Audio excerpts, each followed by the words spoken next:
This is Winnipeg Sports Talk Daily with Andrew Hustler Paterson and Michael Remis.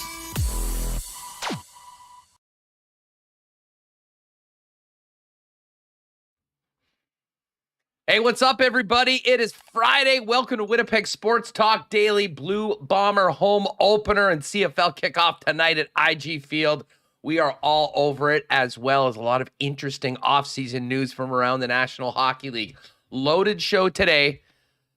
We'll have AJ Jakubec, voice of the Redblacks, join us in hour number 2 before we drop the marbles.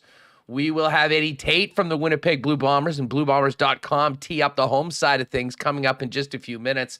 And in between some CFL talk, we'll have an extended conversation with Murat of The Athletic and hit the coaching vacancies around the league and, what we're learning. We've got some interesting stuff from Greg Wyshynski and Elliot Friedman to chew on at the beginning of the program.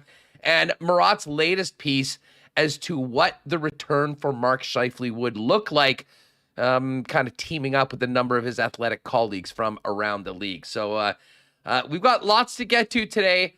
We will drop the marbles, so make sure to stick around if you're with us on YouTube for your chance to win a Winnipeg Sports Talk Canadian Club hoodie. And a little bit later on, I will also have a message for Barry Trotz and an offer that may just be too good to pass up to get him back to Manitoba to coach the Winnipeg Jets. Hey, a big shout out to the sponsors that make this show happen each and every day, including Aikens Lake Wilderness Lodge, Wallace & Wallace, F Apparel, Vita Health Fresh Market, Culligan Water, Manitoba Battery, Royal Sports, Breezy Bend, Knott Auto Corp, Little Brown Jug, Princess Auto, Boston Pizza, the Nick and Nicky DQ Group, Assiniboia Downs Canadian Club, and of course, our betting partners over at Coolbet Canada. Speaking of Coolbet, Dustin Nielsen, who will be calling the game tonight on TSN, calling coast to coast between the Bombers and Redblacks, and tomorrow's Elks Lions game. And I just finished up the weekend edition of the Lock Shop, hitting all the Canadian Football League games, the hockey, the basketball. So wherever you're getting your podcast, make sure to subscribe to the Lock Shop and check that out as well. Let's get this party going and get Michael Remis in here. Remo, what's up?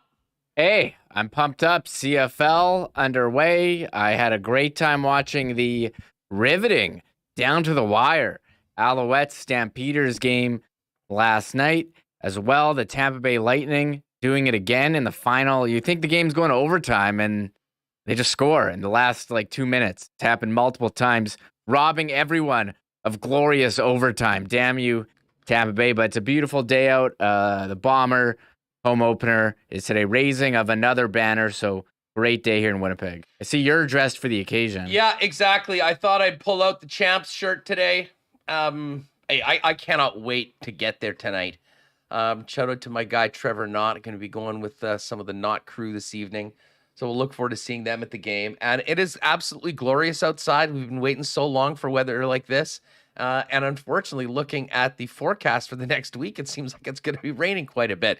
So let's make the most of it tonight. From all accounts, we're going to have a great crowd. I mean, I've heard hopefully in excess of 29,000. Would be great to get up to 30. And I have absolutely no doubt that it'll be a festive atmosphere when another Grey Cup banner goes up at IG Field.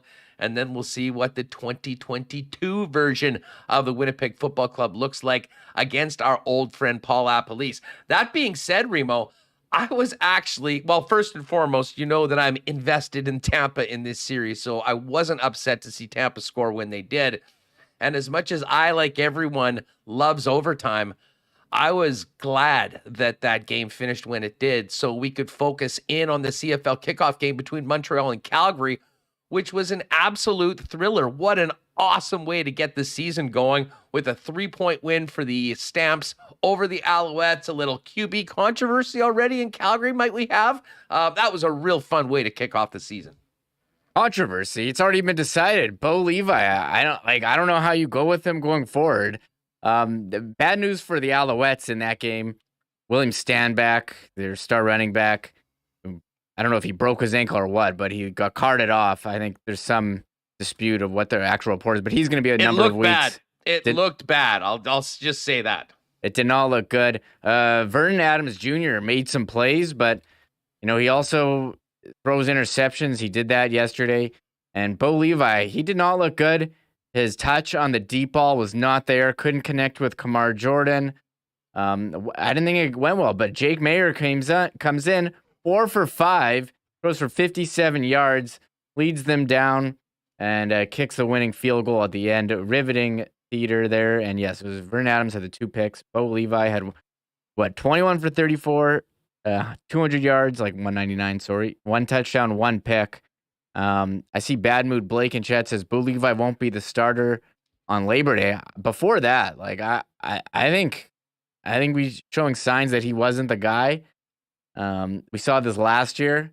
I don't know. He's not the same guy that he's been in the last couple of years. So I'm curious what's going to happen here in Calgary. Yeah, it could be over for BLM. What can I say? And by the way, I'm not talking Black Lives Matter. I'm talking Bo Levi Mitchell. I used that acronym yesterday, and someone looked at me sideways, and I realized that they thought I was talking about something completely different. No, Bo Levi Mitchell. Is he the guy for Calgary? I went in on, I told you, Remo, yesterday on the show, I was going to ride with Bo in week 1 in our DraftKings contest, thinking that, he's feeling the heat right now, and he needed to come out and reestablish himself as the clear-cut number 1.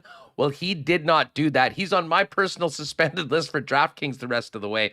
And you know what was interesting? Listening to Dickinson after the game speak about the win and speak about Jake Mayer, and it is quite clear that he has all the confidence in the world in the younger quarterback. And I am going to be very interested to see how practice plays out in Calgary and who gets the start going forward. And again, it was some sort of an injury or nicked up. It would be quite easy to sort of say that that's still an issue and give Jake Mayer the opportunity to start. And if he can win some football games, keep him in there going forward. All that being said, Calgary's got a pretty nice quarterback situation with a 1-2 punch. Certainly the Bombers feel like they've got the best guy in the league in Zach Collaros. But after Zach Collaros, not quite the depth of either of last night's team, considering the backups that Calgary and Montreal had. Yeah, but I don't think a lot of teams have depth. Like, look at the NFL, with the Colts. Peyton Manning goes down, and who's their backup? Like Curtis Painter that season? Same with the Pats, when they had Tom Brady, and who there was their backup, what's his face? Matt Castle. And, it's a lost season. So I think that's a common thing. And any player in the NFL, no matter your position, 1 hit away. We saw that with Stanback. So you just got to hope the reigning MOP stays healthy. It's Zach Collaros, and should be okay. You hope for the Bombers and the defense. A lot of returning guys as well. I think that's going to be huge for the Bombers tonight. The continuity in the roster, because you look on the opposite side. We'll talk with AJ Jakubec later. Ottawa basically rebuilt their entire team after that miserable season last year. Well, and it's funny.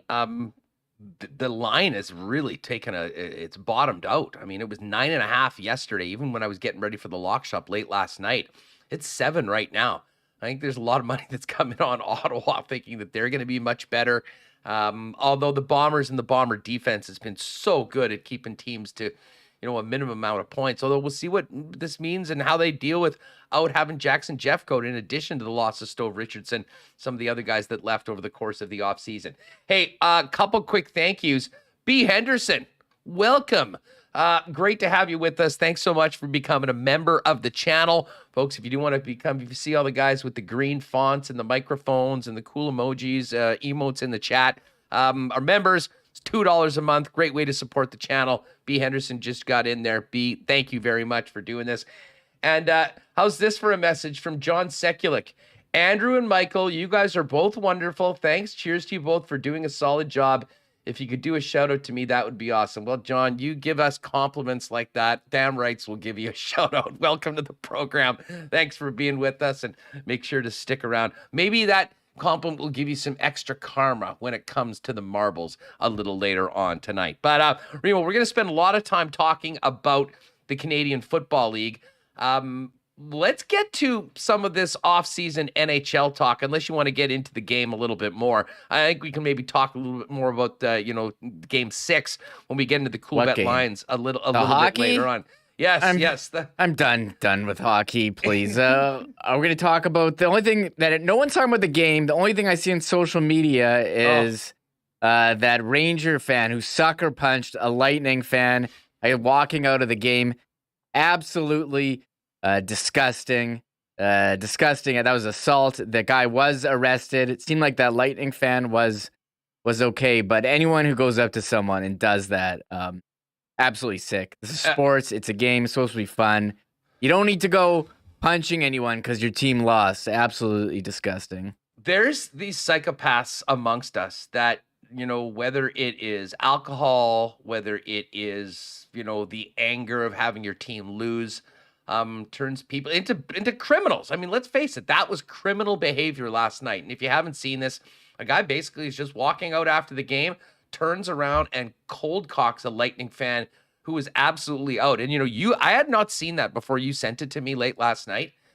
And, you hear the people around going, oh my God, he's dead. He's dead. And for a second, I thought he might have been, because you could literally kill someone doing that. So I'm certainly glad to hear that guy has been arrested. I think because of the viral nature of that video, I certainly hope that they, punish him to the maximum extent of the law.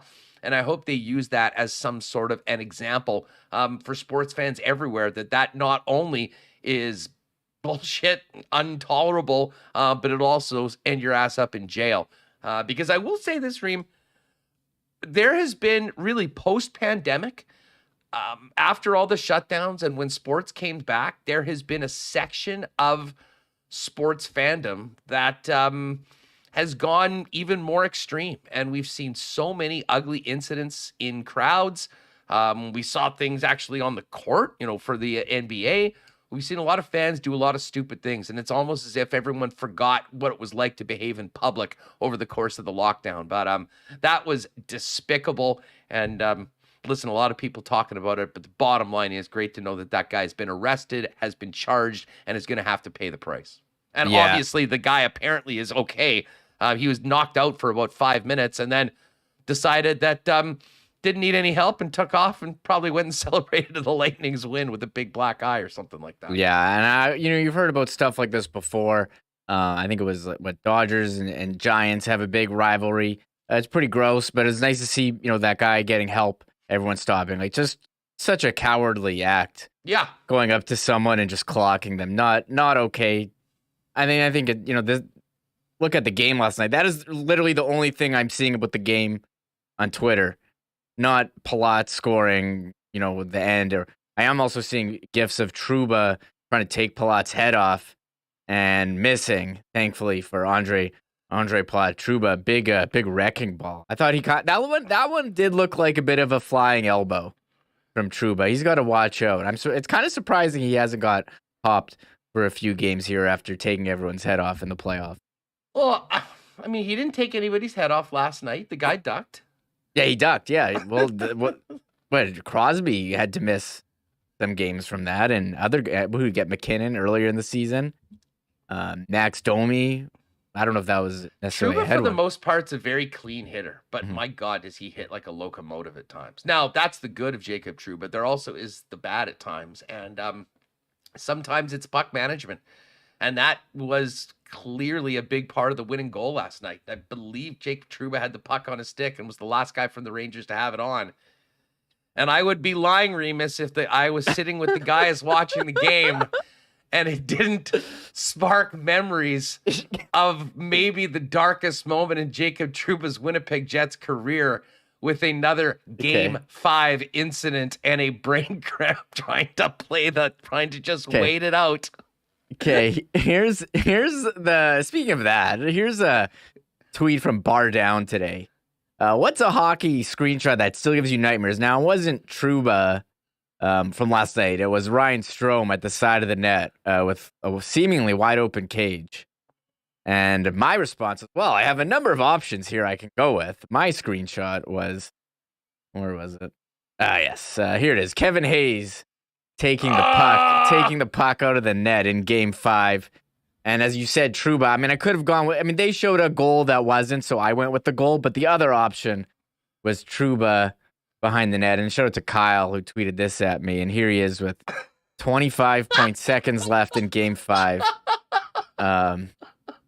I don't know what he was doing. I remember being at the game with my dad, standing up and screaming, "What are you doing? There's 20 seconds left."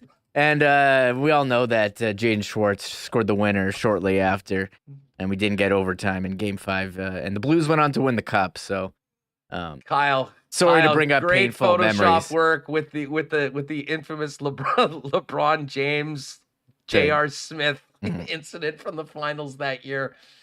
And yeah, 25 seconds. Let's just hold the puck behind the net and go to OT. That being said, Trouba and the Rangers have played really, really well. They've had an unbelievable run to get to this point. But after that win last night by the Tampa Bay Lightning, they're one win away from going for a third straight trip to the Stanley Cup final. I think it's highly likely that they get it done, and certainly they'll be a big favorite for tomorrow's game number 6. But Remo, let's get to the latest on Trot's watch and the coaching searches around the league. I know we've got a clip. Oh, by the way, just quickly before that, and we'll hit this later on, I'll give you a full leaderboard update, but great news. Aaron Cockrell, Manitoba made PGA Tour debut at the RBC Canadian Open. He is going to be playing the weekend in his first trip ever, and he's tied for 21st right now, a 2 under par 68 today for the Manitoban. He's tied for 21st. He is all but assured of playing on the weekend, cashing a nice check, and hey, half the work is done getting to the weekend. Now it's time to earn a big check and maybe do something really special. So big congratulations to Aaron Cockrell, and we will do a full Canadian Open leaderboard update a little bit later on in the afternoon for our friends over at Breezy Bend. But Remo, what's the word on the street about the latest on these NHL head coaching vacancies? So here we have Elliot from today on his podcast laying out the Jets. You know, we're on Trot's watch, but Trot seems to be taking his time. And Greg Wyshynski of ESPN writes today that taking his time, and I want to say what he said here. An NHL source told Wyshynski that taking his time can be read as stoking a bidding war among teams for his services. Now, that was Wyshynski, but here's Elliott saying the Jets, who are they're looking at as contingency plans from Barry Trotz. So here is the clip from this morning's 32 Thoughts. I think Winnipeg, and I want to be very careful how I say this, I think Winnipeg there's been a lot of talk over the time about Jim Montgomery. I'm not sure he ever got interviewed there. So I'm not sure where that one stands. I think Winnipeg, and I want to be very careful how I say this, I think Winnipeg is making contingency plans as they should in case Trotz doesn't end up there. And you've mentioned Tocchet. Yep. You've mentioned Arneal. Mm-hmm. We mentioned Montgomery. I think Pascal Vincent, who they know very well, is on their list. And I think there might be one or two more. I'd heard that there was some talk, I actually mentioned it a while ago, that there was some talk that Randy Carlyle will get interviewed there. I don't believe that's going to happen. So that's Winnipeg. All right, there's Friedge in conversation with Jeff Merrick a little earlier today on 32 Thoughts with a little latest update on that. And listen, a number of those names that we've heard before, Remo, have been mentioned. Pascal Vincent is interesting considering, how highly he was regarded by the organization and the job he did here in Winnipeg and Manitoba. But I think it's pretty clear that all of those names are significantly below the guy on the top of the list, and that is Barry Trotz, who really does hold all the cards right now, considering the interest in his services amongst teams needing a head coach for next season. Yeah, and I was looking at the ESPN list. They have Trotz as their top ranking. Bruce Cassidy, I think, throws maybe a wrench if you're interested in Trotz, maybe to be interested in Cassidy. Seemingly, we had the report a couple weeks ago from Emily Kaplan things that she was hearing that it might already be done, but we'll wait and see on that. But Cassidy, we mentioned, he did work with George McPhee in Washington as well, so he could be a name there. But for the Jets, back to them. So, look, they got to have plans if Barry doesn't work out for whatever reason, or he decides he's going to take the year off. So names, again, Arneal, Jim Montgomery, Pascal Vincent, and Rick Tocchet, who they interviewed, and no Randy Carlisle. I know Murat had some stuff on Jim Montgomery earlier this week. I'm interested to hear what he has to say. And just going back to Greg Wyshynski's article on Jim Montgomery, an NHL executive just expressed concern to him about the way things ended in Dallas because of his unprofessional conduct, and then he went to rehab for alcohol. But seemingly, he's rehabilitated himself and is being a successful assistant coach in St. Louis. So, we're keeping an eye on things, and this is where we're at right now. You know what? I think it's time. I think it's time for this message. We've spent a lot of time talking about Barry Trotz and contingency plans, and now we're going down that road. I think it's important now to put one more foot forward to try to end this in the way that we all want it to end, and that is with Barry Trotz coming back to Winnipeg, Manitoba, to his home province of Manitoba, to take over the Winnipeg Jets and turn this thing around. Now, I do not know the money that's been involved. There's been a lot of things that have been reported with, potential management opportunities later on. That's up to the Jets. But maybe we can come in on this beautiful Friday afternoon here in southern Manitoba and act as somewhat of a closer. So Barry, if you're listening, or if someone can forward this over to you, I have an offer that might just be too good to refuse. You can look outside. We've got, people talk about the snow. No, right now it's Manitoba summer. It's beautiful. We're going into the weekend, and you will probably be having a few cold ones on this Friday evening, and hopefully over the weekend. Very well deserved. What if I told you that coming back to your home province of Manitoba, being welcomed as a hero, would also include free beer for life from our good friends at Little Brown Jug, Winnipeg and Manitoba's favorite local beer. And on top of that, not just free beer, not just the Barry Trotz beer fridge full for eternity, but we would also be able to make, and this goes right up to the top, Kevin and the gang there have signed off on this, not only free beer for life, but a Little Brown Jug beer named after the coach. How would the Trotz Homecoming Lager sound? I guarantee you it would be a big seller everywhere on. So Barry, crack one. Think about it over the course of the weekend. We would love to have you back here, and Little Brown Jug and Winnipeg Sports Talk have you covered. You will never need to buy another beer again in the city of Winnipeg, and we will have a Barry Trotz beer. And who knows, maybe, just maybe, there could be some sort of a Stanley Cup lager a little later on. I know there's going to be some celebrations tonight at the Bomber game as we celebrate back-to-back champions for our football squad as well. All right, we'll talk more about this offer to Barry Trotz later on when we get Murat on the program, but we are going to pivot over to football. Everyone, people are liking it in the chat. Absolutely. The Trotz branded beer. And by the way, yes, in the chat, I just came up with the Trotz Homecoming Lager. That would be my suggestion, but you may have an idea for what the Barry Trotz beer would be called. Hit us up in the chat if you're with us live on YouTube. All right, Eddie Tait's coming up. At some point during this season, over the course of hopefully a Bomber bye week, we're going to get out to Aikens Lake Wilderness Lodge and checking out what's coming out of the lake these days at Aikens. And let me just say, they are monsters. There's nothing like a trip to Aikens Fly-In Fishing Lodge. You can be on the water in less than 2 hours from the city of Winnipeg. And not only are you out there in paradise, but you're taken care of by some of the best people you will ever meet with Pitt Turan, the family, and the great people out at Aikens. Find out more at aikenslake.com about limited availabilities this year, or get planning a trip of a lifetime for next season at aikenslake.com, or on Twitter. Give Pitt a hit up at Aikens Lake as well. Wallace & Wallace is everywhere. You've seen their fences and trucks all over the city because they've been serving residential and commercial customers for over 75 years as Winnipeg's fencing and overhead door specialist. Whatever kind of fence you need, they've got you covered. Vinyl, ornamental, welded wire, chain link, or wood. And if it's time to replace your garage door, they've also got Winnipeg's largest selection of overhead garage doors. 452-2700 is the number. One of the experts will arrange a timeout to give you a free estimate. You can also visit them at wallacefences.com or pop down to their showroom off of Kenniston.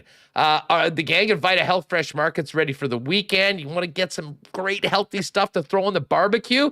Start your search over at Vita Health. They've got amazing lean bison steaks, chicken, and more for the grill. Not to mention great prices on Winnipeg's best selection of natural organic supplements, beauty products, and groceries. And hey, if you can't make it into the store, visit their brand new fully shoppable website at myvita.ca to buy online or schedule a delivery with Instacart. Now with 7 Winnipeg locations, including the newest store in Linden Ridge, online at myvita.ca. And a shout out to our friends over at F Apparel. I know my dad's got a big birthday coming up, and I'll give him a big happy birthday in advance because it's tomorrow.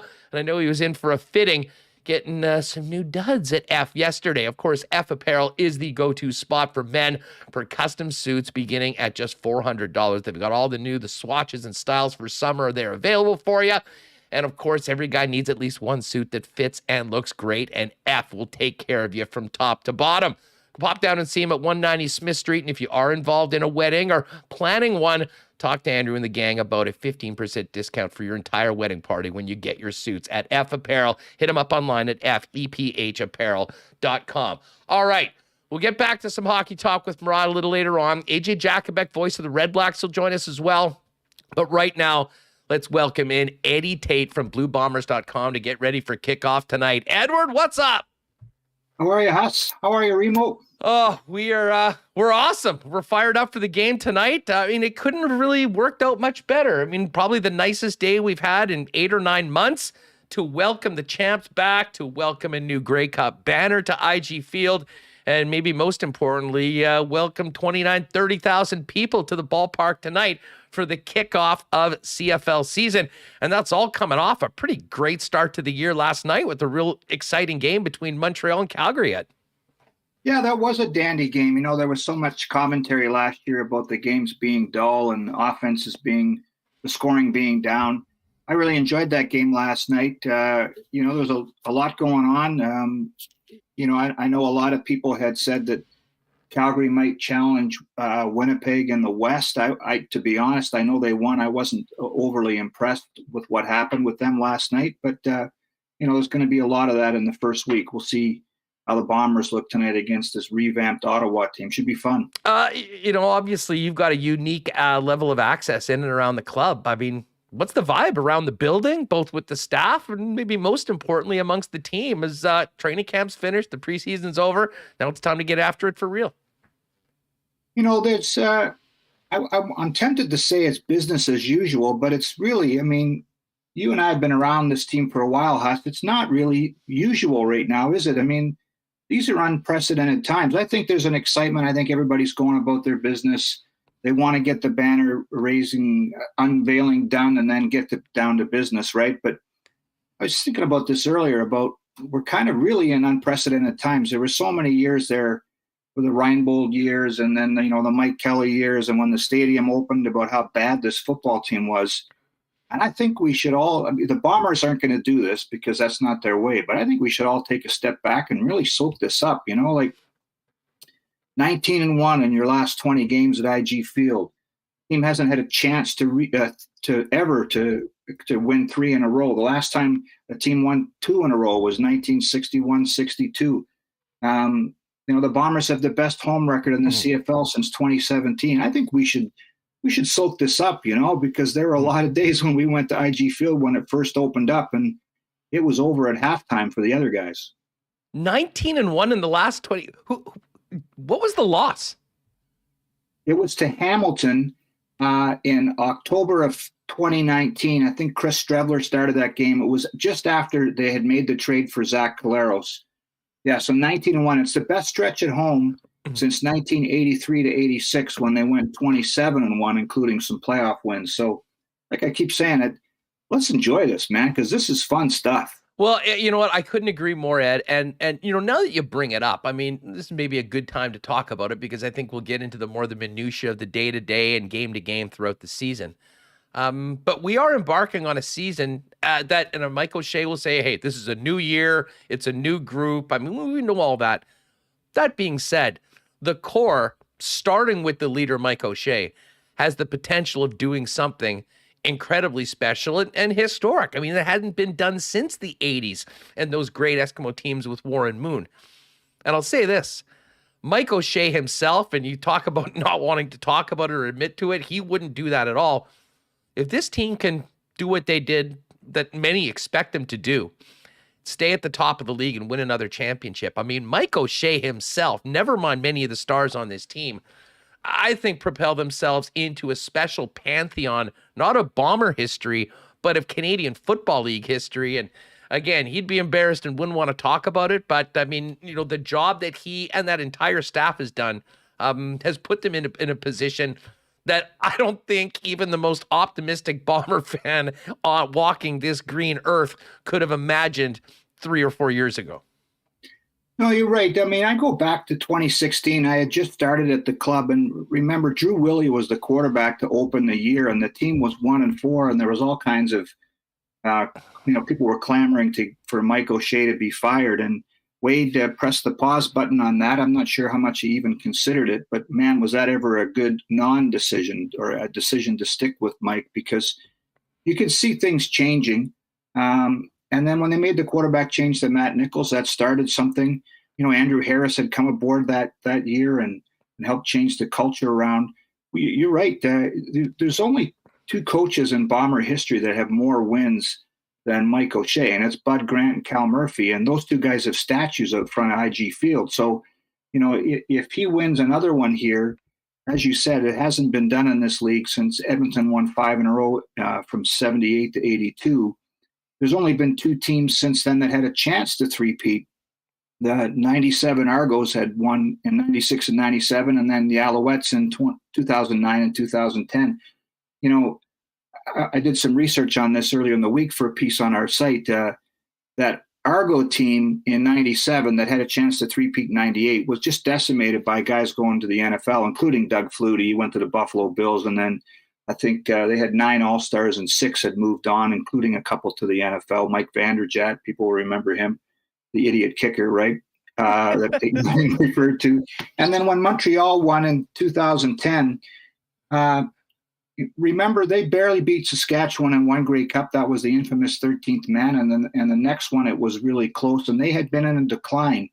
So those 2 franchises were in different positions to try to three-peat than Winnipeg is right now.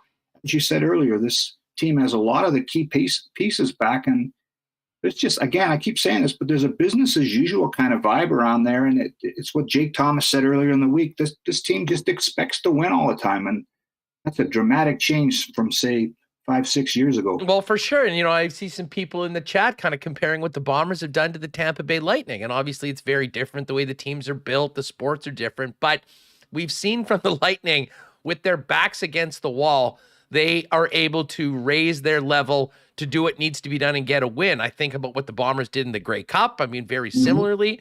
And, once you have that championship DNA amongst the group, there's a special level of experience, confidence that, it's very difficult to overcome, and it just can't be manufactured. But the Bombers have that right now.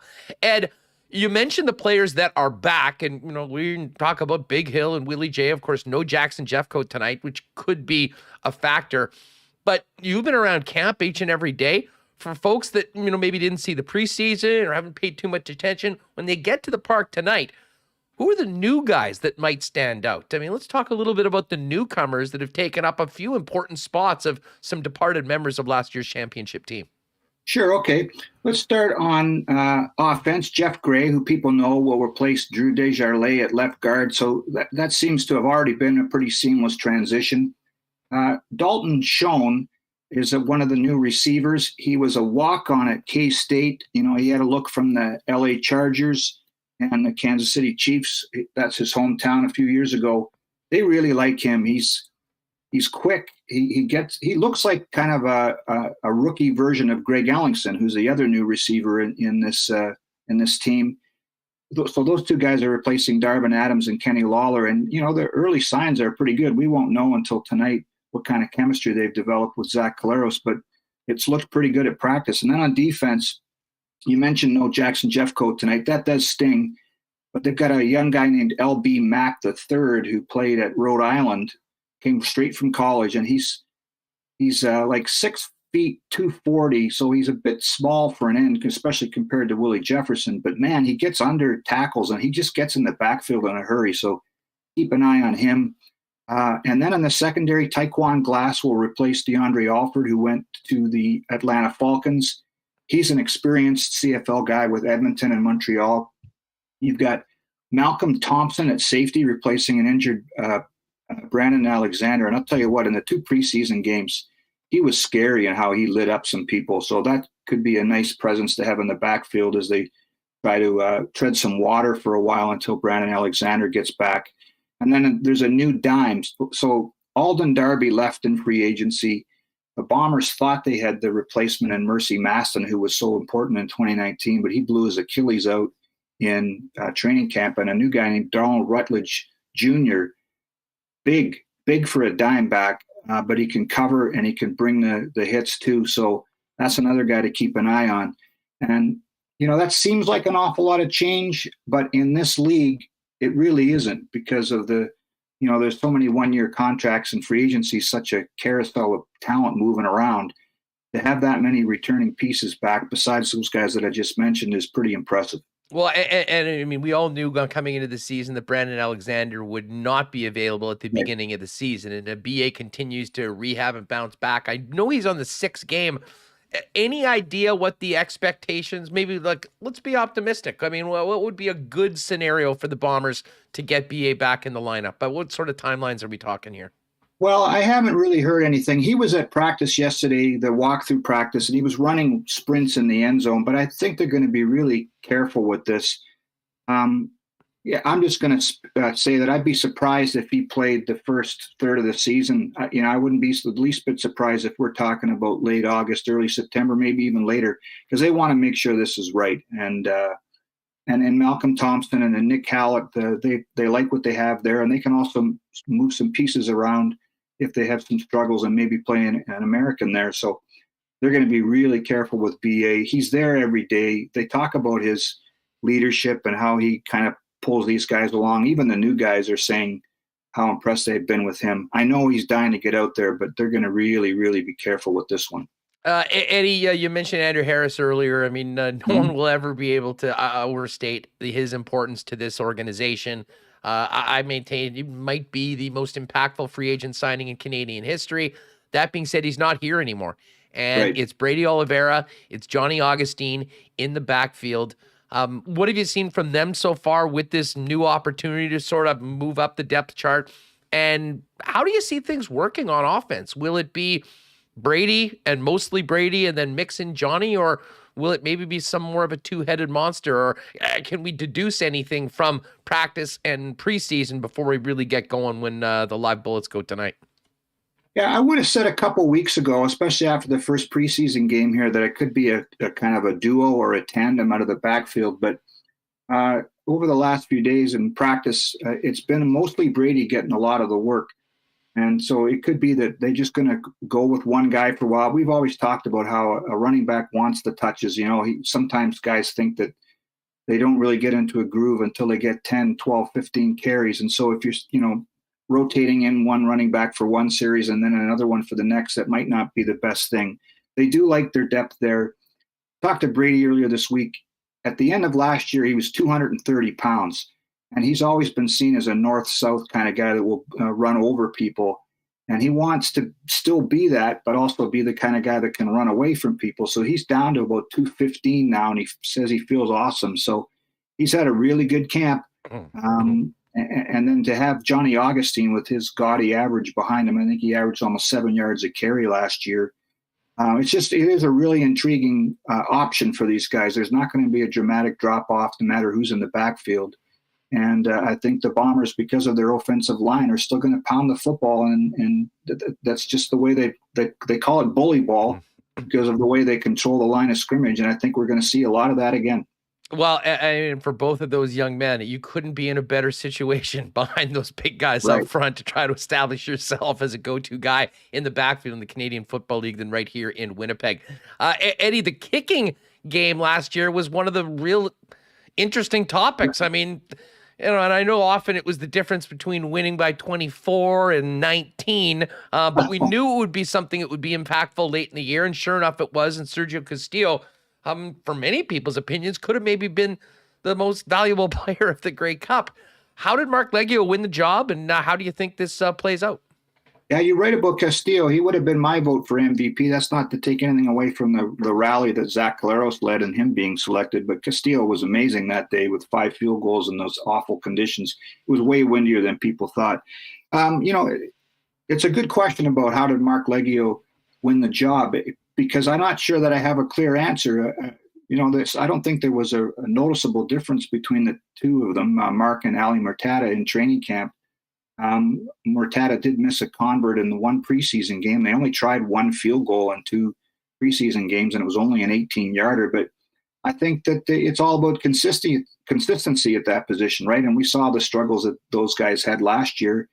Just every day in practice, I guess Mark just was more consistent than Ali Murtada. And Coach O'Shea said earlier this week that both of them were in the 85-90% range in their attempts during camp. So that, that's encouraging. But we've talked about this before, Huss, when I've been on with you. This is going to be an ongoing issue. This is going to be under the microscope for the first few weeks of the season, right? Until a guy can get on a run and go for 4 for 4 one game, 3 for 4 the next, and just get on a roll. We're all going to be watching that one closely because I don't think we've seen a clear-cut answer yet. Eddie Tait of BlueBombers.com getting us ready for Bomber season. And, of course, the home opener tonight. There are still tickets available.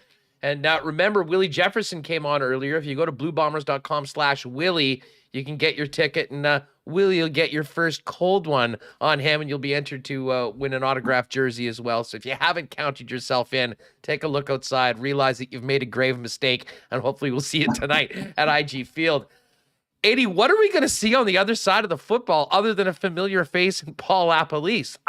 We were comparing the depth charts of the Ottawa Redblacks that we'll see tonight with the team that was at the bottom of last year, and it's almost unrecognizable.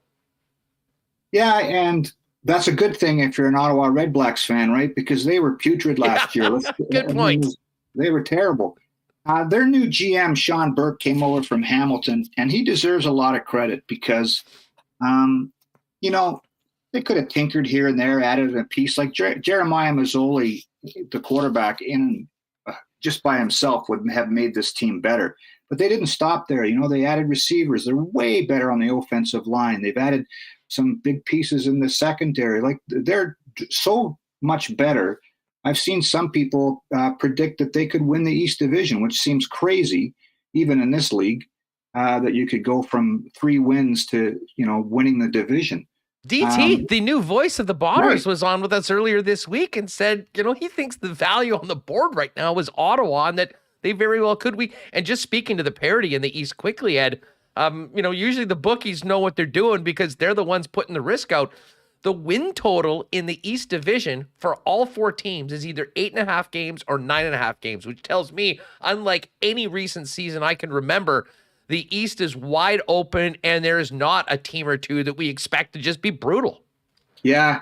If I was putting some money down, I'd still look at Hamilton because I just think the world of what Orlando Steinauer has done there, and they've added some pieces too that make them scary. I know Mazzoli's gone, but they have Dane Evans there. In Toronto, McLeod Bethel Thompson can throw hard, and he's kind of the question mark there, but they're better. Montreal looked pretty decent last night, and if Vernon Adams continues to have trouble throwing interceptions, then you're going to have Trevor Harris coming off the bench, so that's pretty impressive. Ottawa's interesting, and because Lapo's going to have a couple wrinkles, maybe a surprise or two tonight against the Bombers. Mike Benavidez, their defensive coordinator, is really respected, and so basically what Sean Burke, the GM, did in the offseason was he said, we got a good coaching staff. They don't have any talent. So he went out and they really did a number on that roster and revamped it. And they're going to be fun this year. I think a lot of Bomber fans are hoping that they'll be 0-2 after the next 2 weeks, and then they get things figured out in Ottawa. No doubt. When you look at the West, certainly if we just want to go by the books, the Saskatchewan Roughriders are the second team. But who do you think? I mean, listen, obviously everyone knows the Bombers are the favorites for the reason. Who do you think the biggest threat is? Who's that next team up in the West, in your opinion, Ed? I would say still Saskatchewan. I mean, it's hard to bet against a John Hufnagel-led team in Calgary. But I didn't, I know Levi Mitchell got banged up a little bit last night and was replaced by Jake Mayer, who led them to a win, and he's a really good up-and-coming quarterback. They didn't overly impress me last night. They're still going to be good. We haven't seen Saskatchewan other than in the preseason game, and they have some changes too. But I like what they've done there. Edmonton's a mystery. Who knows? Chris Jones, such a mad scientist. They could be 10-8. They could be 3-15. It's hard to tell there. Although I will say that Nick Arbuckle, their starting quarterback, is the only quarterback to beat Winnipeg last year when they had their full lineup. So I'm a fan of him, and I could not understand why the shine came off his star in the last couple of years. So Edmonton's weird, and BC, they put all their money in on Nathan Rourke, but their owner's done a nice job, and they're going to have a big crowd for their game tomorrow. It's going to be wide open in the West, but I would still say Saskatchewan would be my number 2. Well, and I'm with you. It's sort of the other topic that we've been hitting as we get into kickoff is the most intriguing teams, and it always seems to come back to those two teams that'll be playing each other on the weekend in Edmonton and BC, and Chris Jones is such a wild card. I mean, they have had some bizarre signings at times, but he's been a guy that understands great athletes and trying to put them in positions to succeed.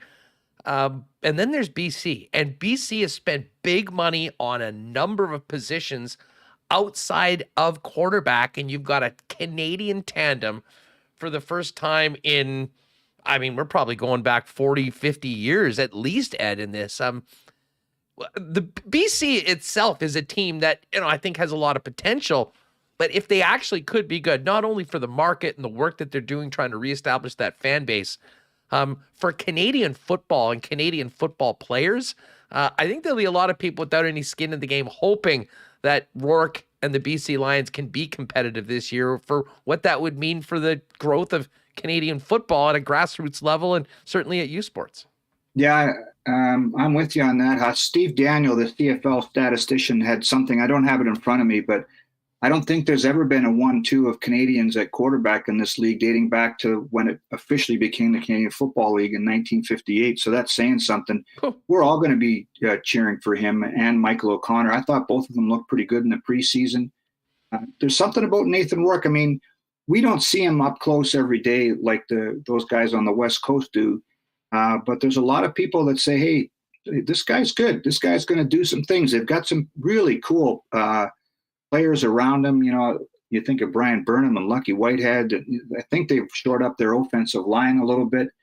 The cool story there is what their new owner has done. They're talking that they might have over 30,000 for that game tomorrow. And man, that would be so refreshing, because there's been times when you go to a game, and if you're sitting in the press box and talking to the guy beside you, someone 10 rows down is asking you to be quiet because they can't hear. It's empty, and you can your voice echoes through it. So if that market can get figured out, and then Toronto could come around, man, the CFL would be looking a lot better than it has been the last couple of years. Hey, you mentioned Toronto. Just quickly, what do you expect from the Argos, and especially Andrew Harris? I always joke that he has played like he's had a chip on his shoulder for his entire career. Moving on from Winnipeg to a new spot, being well compensated. But I don't know. I personally think that he's going to be playing every game to prove himself once again, like he was as a rookie with the British Columbia Lions. And I think there's still some gas in the tank in old 33. I agree 100%. You think about, he came to Winnipeg, he had a chip on his shoulder, and even with all his success, it seemed to get bigger and bigger and bigger. And, I didn't think he could he could get another chip, but the one he's got now, being in Toronto, might even be bigger than the one he had here. The one thing I'll say, and this is cliche, but they say that, Father Time is undefeated, and you don't see very many running backs his age that can take the pounding like he's going to get. But he looks like he's in shape. We'll see what happens. I could see a scenario where it's like a few years ago when Matt Nichols was the quarterback and Andrew Harris had over 100 receptions and good yardage. I could see that the Argos get back to that kind of scenario rather than pounding him into the line of scrimmage a lot. He could have, some decent rushing totals, but really gaudy receiving numbers again too. Eddie, always love having you on the program to talk about games that have happened or heading into this one. Just before we go, what do fans need to know, whether they have tickets, whether they're going to pick some up before the game? I believe it's a 7:30 start, and of course a banner beforehand, Princess Auto tailgate beforehand. Anything else people need to know? You're hitting on all the hot topics. Make sure you get there early. Remember, there's the $5 beers up till kickoff. So I know one of my sons is going there as early as he can get in the door for that. The banner unveiling, they say to be in your seats before 7:30. And then let's go. Then it's the start of the season, and let's see if Winnipeg can cover tonight. I know a lot of people are talking about that, and you were earlier too. No doubt about it. Eddie, thanks so much for doing this. Best of luck to the entire organization, and hopefully we'll be talking about a 1-0 team getting back at it for another date with the Redblacks next week. Appreciate it, Huss. Thanks, man. Have a good day. Thanks so much. Give him a follow on Twitter at EdTateWFC and check out all of Ed's great work every single day covering the Blue Bombers over at bluebombers.com. We are going to get back to hockey. Lots of interesting things to tee up with our good friend Murat. But as I mentioned, Bomber home opener tonight. Maybe you're thinking you need a little more blue for the outfit. Head on down to Royal Sports this afternoon and get done up. New jerseys are in, hoodies, sideline gear and more, and a number of exclusive Blue Bomber back-to-back championship hats available as well. While you're at Royal Sports, though, you can check out their massive hockey section, the expanded soccer section, softball, baseball, bikes, fitness gear, and more. And, of course, the best selection of licensed merchandise for our local teams and teams around all the major sports, including international soccer. Royal Sports at 750 Pembina Highway. Follow them on Instagram at Royal Sports Pembina for the latest merchandise drops and sale information. Well, there's going to be a few little brown jugs going down tonight. Don't forget to hydrate. When we're talking hydration, you know that Culligan have been the experts in the water game as a family-owned business for over 65 years here in Winnipeg and southern Manitoba. They've got it all: water softeners, filters, bottled water coolers, whole home systems and drinking water systems, citywide water delivery services, as well as commercial and industrial water products and solutions.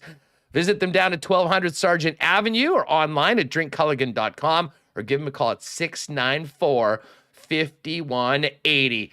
I know Donnie and the gang at Manitoba Battery are fired up. They may have been fighting as to who's working those extended hours until 8 o'clock, because I know there's a lot of Bomber fans in the Manitoba Battery office. Whether you're hitting there tonight, on the weekend, or next week, during the week, extended spring hours, so you can take care of what you need to do battery-wise during the week to make the most of the weekend.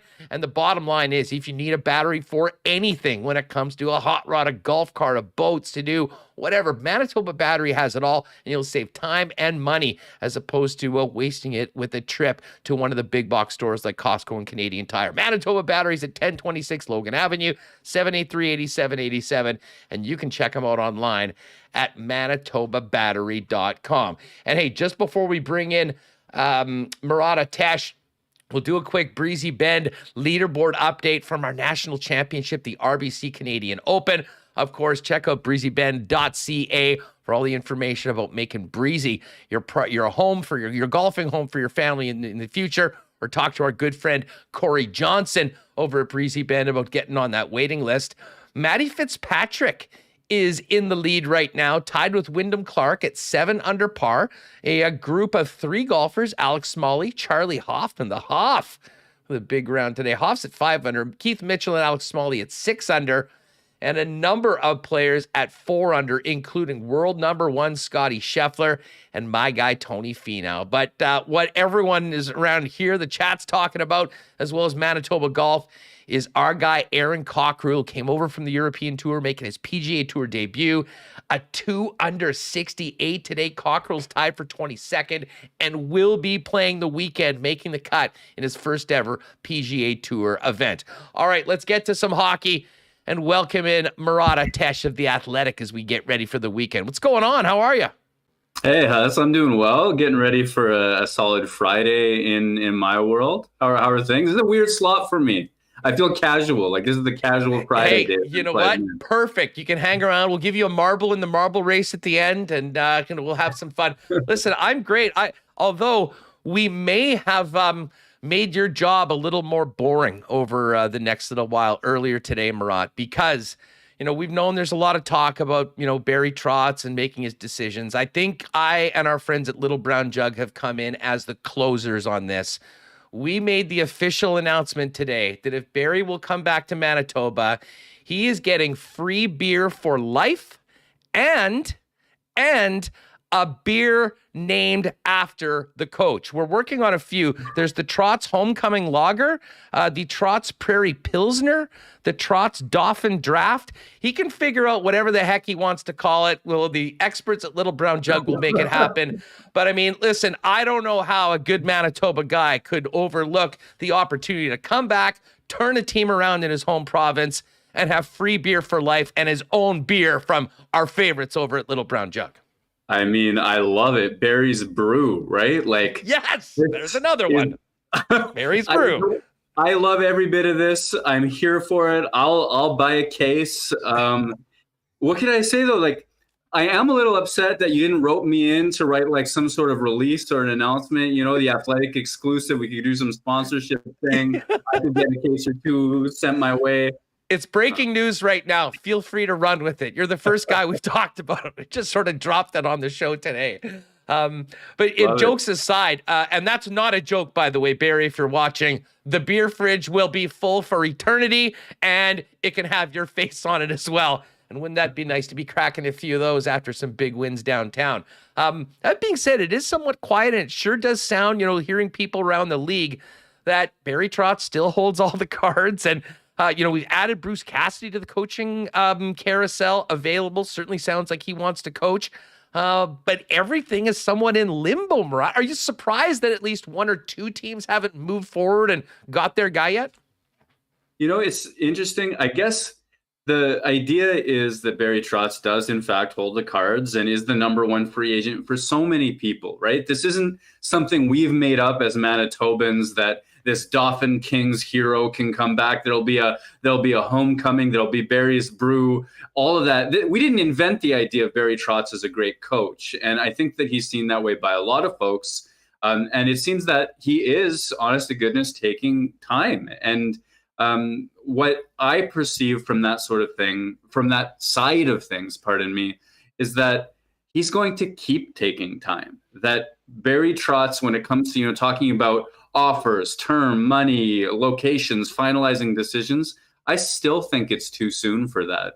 And that's what I was starting to hear in and around last weekend, which coincidentally was the same time I was starting to hear Winnipeg sort of leaking in certain ways, or at least this perception that Winnipeg was leaking to teams and other folks that maybe it wasn't Barry or bust, that maybe there were other options that they would be considering.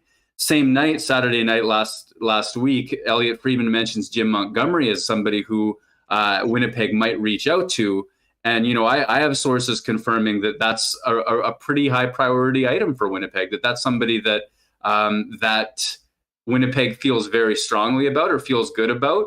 And then I believe that Jim likes Winnipeg as well. I think that his relationship from the 1999-2000 Moose, as much as it's a joke he was here for 1 season, well, he met some important people and has been able to build some key relationships from that time to now. So I don't think that that's smoke. I think that there is some genuine possibility that it's not Barry Trotz and that Winnipeg is beginning to broaden things out as a response to exactly what you said, this sort of quiet, nothing's happening, no shoe is dropping sort of landscape. Of course, that was all before we offered Barry Trotz free beer for life and his own beer. Listen, I mean, I think we've come in on a Friday afternoon as the closers today, Murat, trying to get this thing done going forward.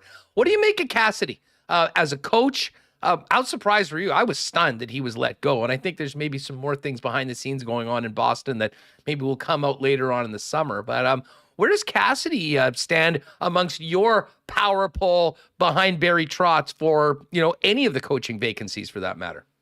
For me, he's right there with Montgomery as somebody with a lot of ability, and maybe because of, his track record with Boston, maybe would be more appealing to certain folks. I've done a lot of reading on Bruce Cassidy, in the last week or so. And there are some excellent pieces by Fluto Shinzawa at The Athletic from the moment he was fired to actually preceding in the weeks leading up to it as well. He had sort of got onto the idea that there was a disagreement of some kind between Sweeney and Cassidy in the Boston organization, that there was a differing philosophy about how that team should create its offense, how it should defend, how it should get to the middle of the ice. And there are so many good articles at The Athletic's Boston section about their difference in philosophy. Cassidy, they both come off as Don Sweeney and Bruce Cassidy come off both as very intelligent and both articulating their points of view very well. But for me, Cassidy's preaching this modern game of quick transition from the defense, of an active blue line, of a real defending by not necessarily needing to spend as much time in your own zone philosophy. You can go to the metrics. Boston gave up, within the bottom few expected goals against every single season for the last 3, I think it is. They've been excellent defenders. They've had a few different ideas for ways to attack. The one issue is that there's this perception in Boston that they didn't get to the interior of the ice as well as they needed to against the Carolina Hurricanes in the playoffs. And then the question goes into why. And it seems management and ownership are thinking that the idea is Boston didn't go low to high enough. They didn't work it down low, get it to the point, crash the net, get those point shots. And it seems like Cassidy has other ideas for that. I think he has a more creative way to approach offense. And that's appealing to me. There's a lot of the same caveats about him. He admits to giving the veterans in that dressing room a longer rope. And he admits that that was something he thought that they earned by virtue of their championships and deep playoff runs in years past. So that would be probably a concern to Winnipeg fans hearing that. But everything I can find him quoted as saying about how a team should play hockey, really rings a bell for me, really works for me. I like his approach to the game. We were talking about this with Rewicki yesterday on the program, and he actually had the funniest line. He said, I'm not even sure that they need an interview because Bruce Cassidy basically told the Jets what was wrong with them when the Boston Bruins were here earlier this year. Remember talking about how easy it was to get to the front of the net and all those things. He is an interesting, candidate for a number of the jobs. And listen, another one of those names that we did not expect to hear about. Other names, and we heard Elliot Friedman today talking about, some of the other guys that, maybe you said Randy Carlyle probably not getting an interview, but Pascal Vincent's very interesting. And it's quite clear that this organization thought incredibly highly of Pascal, the job that he did, both as an assistant and then as a head coach for the Manitoba Moose. I do wonder, though, is this team at this point where they're at with the current roster they have, can that team handle what will essentially be a rookie head coach? Or do we think that this unit needs a guy like a Cassidy or obviously a Barry Trotz that comes in with a pedigree, a track record, a proven level of respect, having done it already in the NHL? I think that is a very important consideration for the Winnipeg Jets as we know them today. I think that, we talk about systems, philosophy, ideas, the ability to solve hockey problems. All of those things are vital. All of those things I think Winnipeg has room to grow in. And I think that that's what would be exciting about a fresh-faced rookie coach or some of these other candidates, whether it's Cassidy, Montgomery. I think Montgomery as well. I've written about him, so I'm going to keep going back to that name. But Barry Trotz, of course. There are reasons that Winnipeg needs improvement, and then you get to that problem that you mentioned. And it's this idea that not only do those hockey solving ideas have to exist, those problem solving, the set plays, the preparation, all of that sort of stuff, but that human being needs to be able to walk into that room and have either be able to earn respect very quickly, generate buy-in very quickly, or have it as he enters that space. And to a lot of folks in that Jets dressing room, who even ones who admire Vincent very deeply, I imagine, he is the former Manitoba Moose head coach. He is the former Winnipeg Jets assistant coach. And there's a thoughtfulness about him which leads to great ideas, but which may make his ability to walk into that room and command it or earn that respect immediately. That might be a challenge. I think that, I share your concern in that front. And as much as I admire Pascal Vincent, the few conversations I've had with him, gosh, I think he's such a smart, philosophical, deep thinking person. And I value those skill sets as well. I wonder about his fit for Winnipeg at this stage. For me, it would feel so much like, you could drop a fishing line into every river, lake, pool, ocean in the universe, and then you're really just sticking to that pond in the backyard. And that connotation wouldn't be as strong of a move for me if I were Winnipeg. Well, again, we're probably wasting our time right now because I think we've successfully closed the deal today with the beer offer from our friends at Little Brown Jug. But, well, for the sake of conversation, we'll stay on this until anything becomes official. The other thing that this was perfect timing with you coming on the program today. And folks, if you haven't read this already, get over to The Athletic and make sure you're subscribed for all of Murat's great content and the rest of the Athletic team. You leaned on some of the Athletic team in other areas to talk about what a potential return for Mark Scheifele might look like. Fill us in on how this was put together, and then we'll kind of talk about some of the teams that might be interested. Absolutely. So, I think it was the last time I was on this show. I sort of was like, hey, one of the ideas I have is to explore Mark Scheifele potential trade returns. You said, yes, do it. People listening said, yes, do it. And so I went ahead with that. Traditionally, what would happen in this situation, and I've done this with Andrew Kopp, I did this with Jacob Trouba a couple years ago. You look at comparable people who have been traded in recent seasons with similar production levels, experience, contracts. You come together with a sense of what you think that player is worth on the market. I think I did a pretty good job with Andrew Kopp, and I think I did a really good job with Jacob Trouba if I go back to 2019 and the line in the sand for what Winnipeg could get back for him. Mark Scheifele is such an interesting situation where, with Kopp and Trouba, we knew, or at least I feel comfortable saying we knew that trade was coming. In Scheifele's case, I still think that I'm open to the possibility that he doesn't get traded and he's part of the Jets next year. It's still important to talk about. So I want to read to you kind of the pitch. I reached out to a whole bunch of different writers at The Athletic with teams that have cap space, that have talked about looking for offense. And I said, I've taken a first go at estimating trade value for Mark Scheifele, completely open to being told that I'm wrong. Here is vitals. I go into Scheifele's contract, 2 years left on it, just turned 29 years old, point per game for 6 straight seasons. Yes, there are defensive flybys. In some cases, I compared him to a poor man's Jonathan Huberdeau, where the offense is phenomenal and the defense leaves you wanting more. I suspect a good situation or a coaching change or a change of scenery could help him. And then I come up with a list of trade types that I think Winnipeg would enjoy, would benefit from. And if you're willing to hear me out, I got 5 models. 1, Scheifele for a first-round pick, and 2 A-type prospects. And that one reminds me of Claude Giroux being traded at the trade deadline. Scheifele obviously has more term left on his contract. It's not the trade deadline, though, and so I thought that was a reasonable start.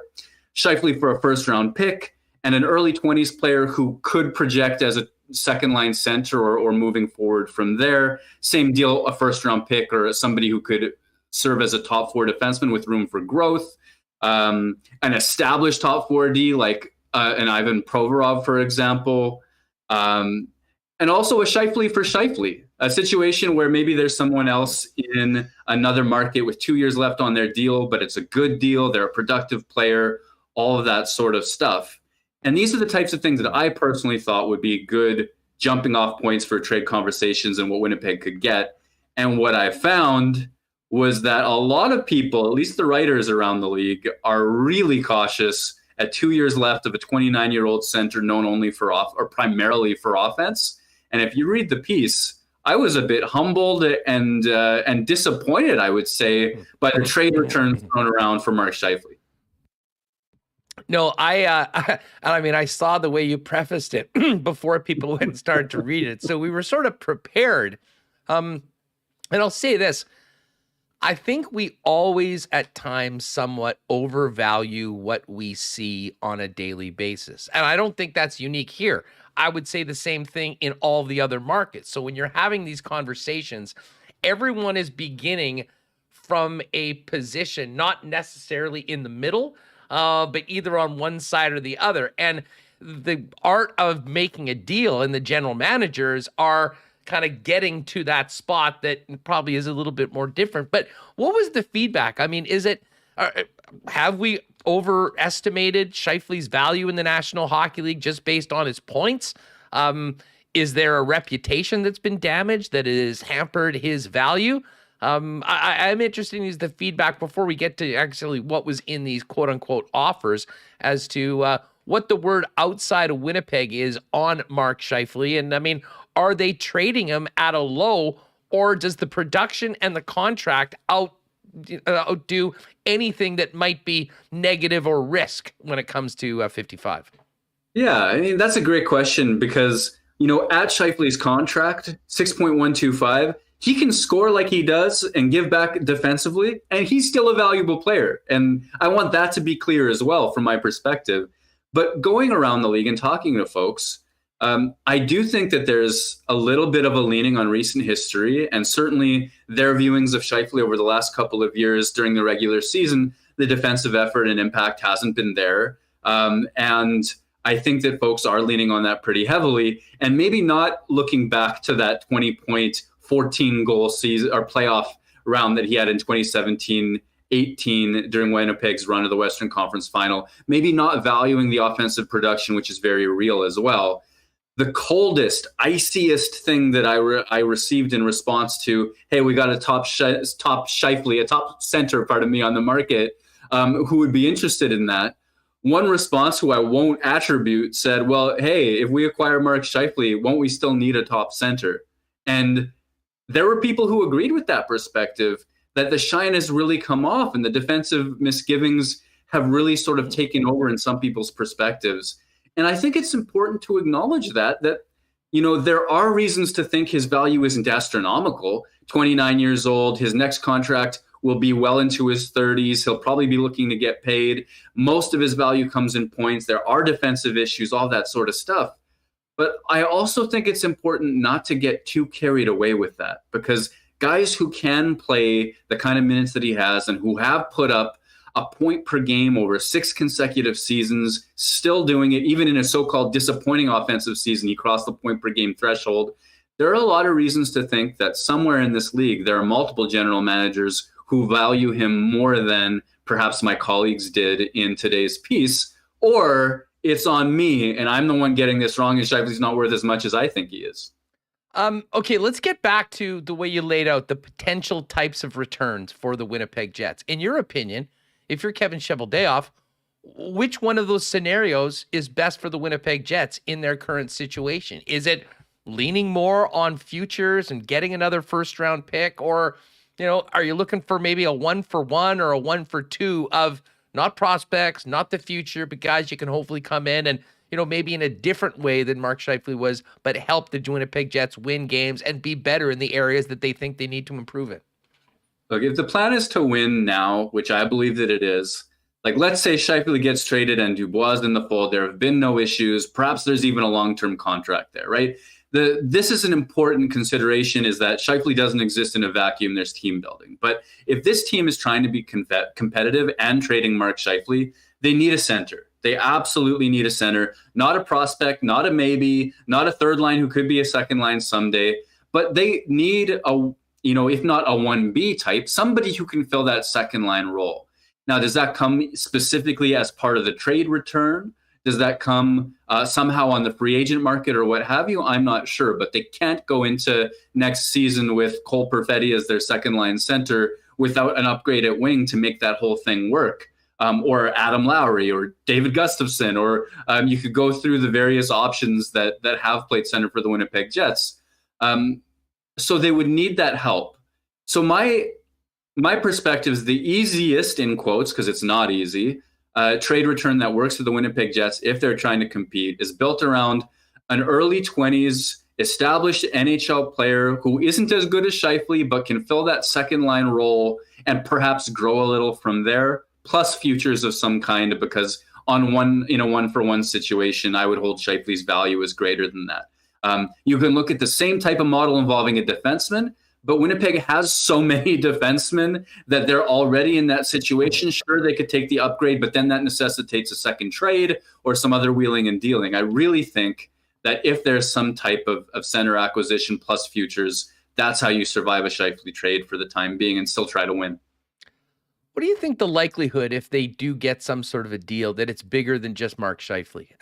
We spent, you just referred to it. I mean, you could bring another defenseman back in a trade, but that just makes a crowded blue line even more crowded, especially with all the young defensemen that are sort of knocking on the door, some that will not be waivers exempt, which create a real problem if you want to keep all those guys. Might the Winnipeg Jets use the Scheifele chip to get what they want, but also potentially kill two birds with one stone and maybe move a defenseman in that deal as well? That's one thing that I wonder about. And in speaking with Ian Mendez at Ottawa, he suggested the same thing. What if there's a way to, in his case, bring back Dylan DeMello, who I think that a lot of folks are realizing how valuable he was to Ottawa. Winnipeg did great to pick up DeMello for a third and extend him. And now he's playing, essentially top pair minutes with Josh Morrissey at even strength at the very least. And that's an important role. From Winnipeg's perspective, you're probably hoping to clear cap space somehow else. DeMello's a viable option perhaps, but maybe it's Nate Schmidt, maybe it's Brendan Dillon. I'm not sure. Those are ways to move a veteran in that same sort of move. And maybe that allows another team to consider giving up more in terms of assets. The only thing is, I don't know that, strictly in terms of, how sexy of an acquisition it is because the offense isn't there. I don't know that a DeMello, a Brendan Dillon, or a Nate Schmidt really substantially add to the trade return that Winnipeg's getting. It would be more about, clearing space, and then perhaps Winnipeg ends up with, another veteran forward who can help but is not paid, is maybe paid too much, or is maybe not that impactful of a player. Like, I just can't see that being the deal breaker in a trade from where I sit today. Murat of The Athletic is with us here on Winnipeg Sports Talk Daily. We're discussing his latest piece in The Athletic on a potential Mark Scheifele. Where could the Jets trade Mark Scheifele? 5 potential destinations. Of the 5, which was the most attractive return from your colleagues, the one that would make you consider, maybe this is a deal that would help the Winnipeg Jets and I'm in? Absolutely. I mean, there's 3 that I don't think that I would consider at all were I Winnipeg. I'd hold on to Mark Scheifele without batting an eyelash. There's one from Pittsburgh that I begin to think about, but in terms of sincerely evaluating this and looking at it as a possible moving forward perspective, is what Charlie O'Connor suggested from Philadelphia. And that's something built around Ivan Provorov. And, that would be a player who has played top pairing minutes in Philadelphia. And he gets, he's had trouble with that a little bit, but as a top 4 defenseman, he's had success. He's 25 years old. He has 3 years remaining on a solid contract. I think it's $6.75 million, if I remember what Charlie wrote. And there you have a need to make a secondary trade to move a defenseman. But Provorov is the goods in a lot of ways. There's a top 4 defenseman there. Same with Travis Sanheim, if he's the centerpiece of that. And then Charlie talks about other types of futures or situations that could help make that work. But I just value Philadelphia's quality and diversity of assets, and the fact that they're genuinely trying to sort of rebuild on the fly over there. That if there's something that's going to fit, the Flyers sound like a fit, and Provorov was a particularly appealing piece for me. If the Winnipeg Jets are, and listen, many people have different opinions on this. I still haven't really moved off the fact that there are some significant changes that need to be made amongst the leadership group, the culture of this team. And, he, for a number of reasons, is a guy that I think is at the top of the list trading, also because of the return. If the current return, if a deal like we just talked about isn't there, and the deals that we're talking about is a couple of prospects and a first-round pick, if they did do that, what does that mean for the rest of the offseason? We already know that Paul Stastny is going to make sure that he's available to pick up the phone from all NHL teams on, I believe, the 13th when free agency starts. Like big picture, long term, some of those things could absolutely help you.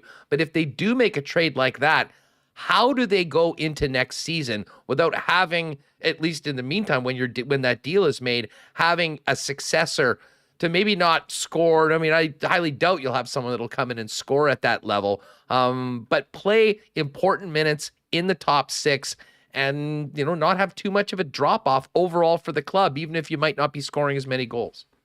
Yeah, it becomes an immediate hole. And, for all of my criticisms of Scheifele's defensive impact, based on the contract, based on the production, that's an important player. And you miss his offense the day that it leaves. You absolutely do.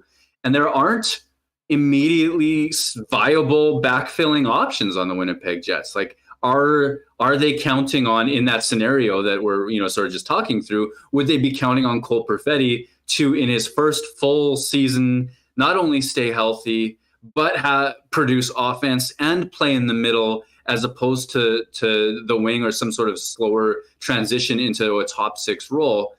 Man, that sounds like a tough ask. That sounds like too much of an ask if you're looking for my opinion on that. So then you probably look to the free agent market if you can find a stopgap of some form. You look to other transactions or trades, because Pierre-Luc Dubois you can see as a viable top center of the top two, but you need another one.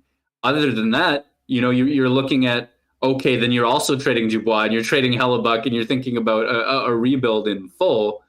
I don't know. If the trade return is that low, I think maybe Winnipeg holds on to Mark Scheifele as best as it can, stomachs that, and if things don't heal, if the leadership group does need a change, if the results aren't there, if things are toxic in some way, then the trade deadline may be a place to get that type of returner or something to that effect. The one thing I don't believe, and I feel like is important to say, I don't think there's a point of no return that has been reached. I do think that there's stress. I just don't think this is impossible to walk back. Yes, Scheifele has made his opinions known. Yes, I believe their exit interview was probably tense, but I don't think that it's impossible that he returns either. Yeah, no, certainly. I mean, anything's possible, as we've seen before. And, for a team that, has decided to stick to the guns. And it was interesting in Wyshynski's report earlier today, speaking about Paul Maurice leaving, there was sort of a weird statement. I still don't know exactly. Let me just pull it up right here, because it was very interesting, and I didn't know how to take it. But here it was. So Paul Maurice smartly walked away from the Winnipeg Jets last season. One, because it was clear he could use a refresh after a couple taxing seasons to end a 9-year run with the franchise, but also, in his words, he'd gotten everything he could out of that roster. Here's the line that was interesting. I've had a couple of sources tell me there's a stubbornness on the part of management to adapt from the veteran core of that team, so he likely got out when the getting was good. I don't know exactly what that means, to adapt from the veteran core. I mean, I guess maybe it's to move on from the veteran core, which I think certainly we would agree, considering the pattern of this team for a long time. All that being said, though, Murat, I still have the feeling that last season, the way that went, what happened around the club, and the pattern really from the middle of the 2019 season has pushed them into maybe not it being, it's obviously not a done deal, and it's not something that 100% will happen, but probably more likely than not for a number of the reasons that we've talked about today and really over the course of the last 6 months. Yeah, and I buy that. If I'm leaning a direction, it's a direction that makes more sense to me. And I of course, don't know what it was. Sorry, that was Greg's piece. Yeah, Wyshynski. Okay, so I don't necessarily know exactly what Wyshynski meant by that, but at the same time, it's easy for me to think about the Winnipeg Jets organization and sort of what's worked over the last little while. And, Blake Wheeler staying through the prime of his career, in Winnipeg, making 5 point whatever it was for so long, helping sustain a really long sort of, a window to win, that deep playoff run, the Wheelers' ability to stay here, become a part of the city, value the city, be admired by coaching, management, all those sorts of things, I think offered a certain sense of stability. Mark Scheifele as well. I believe he's close to Mark Chipman and company and really admired by them. I believe these are good people, good human beings we're talking about, and I think that's important to Jets ownership and management. I think that there's this sense that, like, I would believe if ownership and management were attached to these guys. I really would. And so maybe there's a little bit of that. That's the implication. That's kind of where my brain goes with it. And one of the reasons I go there is in the one-on-one I had with Mark Chipman last fall. I reference this often. It's the same place where he said he doesn't believe in a shelf life for coaches. He believes in continuity. He spoke really highly of every single coach that had gone through Jets or Moose doors, like Scott Arniel, like Pascal Vincent, et cetera, et cetera.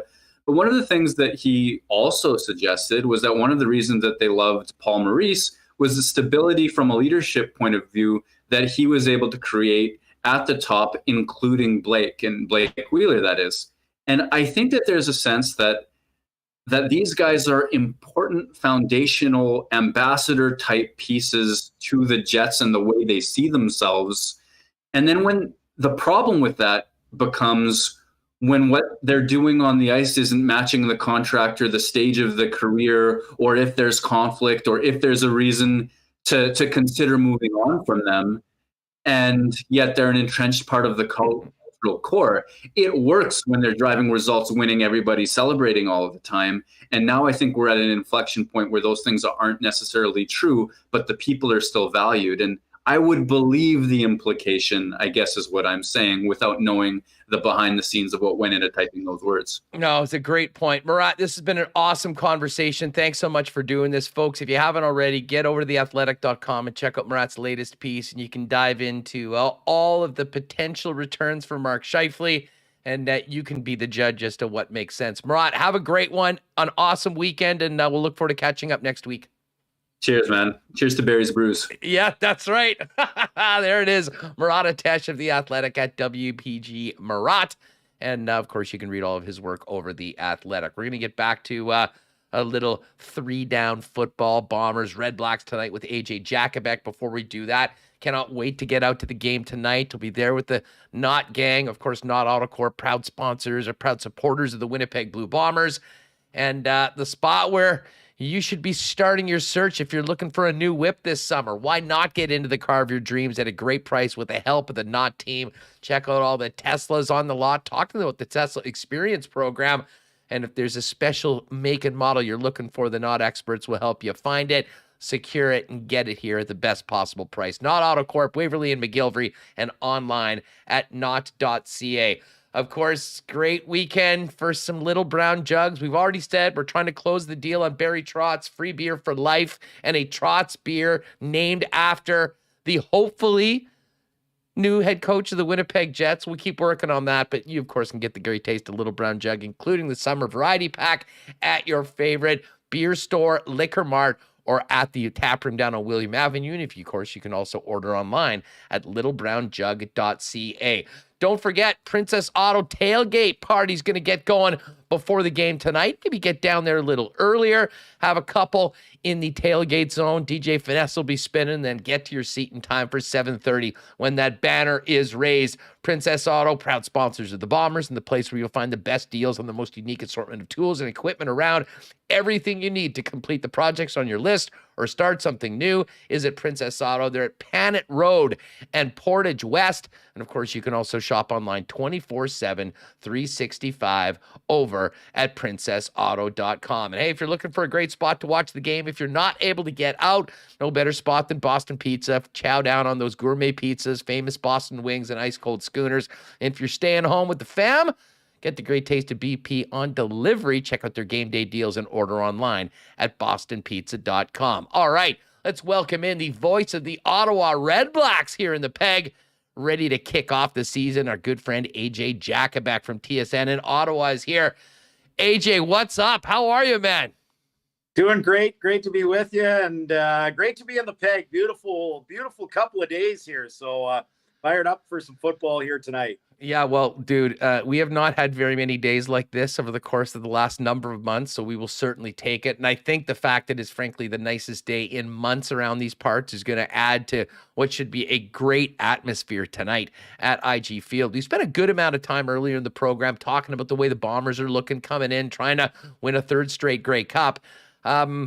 You need a lot longer to talk about the offseason changes with the Ottawa Redblacks. You've done this for a long time. Have you ever seen this sort of turnover from season to season of a CFL team that we'll be seeing tonight with Lapo's new crew for 2022? Probably not on one side of the ball, and that side of the ball is on offense. I think some people are overlooking the fact that there are a lot of returners on defense and even special teams. 9 of the 12 starters tonight were here last year on defense, and certainly a lot of key special teams players from Richie Leone to Lewis Ward, Antoine Pruneau. No Devontae Dedmon, unfortunately, as he's with the Miami Dolphins, and well-deserved that he made the move after 3 return touchdowns last season. But on offense, yeah, it's completely different. Fans, next week when these two teams go at it again in Ottawa are definitely going to need a program on that side of the ball. Just 2 returning starters, and one of those is the right tackle Dino Boyd, who started 3 games last year. So the other being Nate Bahar. So it's a lot of new faces on offense, new quarterback in Jeremiah Masoli, new running backs, probably by committee. William Powell is hurt, but we'll see a lot of Jackson Bennett tonight, along with Devontae Williams, who was on Winnipeg's practice roster last year and is making his first CFL start. And then, yeah, when you look at the receivers in the O-line, from Darvin Adams to Jalen Acklin to Justin Hardy, who played 5 years with the Falcons, 4 new offensive linemen. A lot of changes for sure, but necessary, because Ottawa was only the 6th team in Canadian football history that didn't average 1 offensive touchdown a game last year. They fell a little bit short, 13 and 14 games, but bad offense in 2019, bad offense in 2021.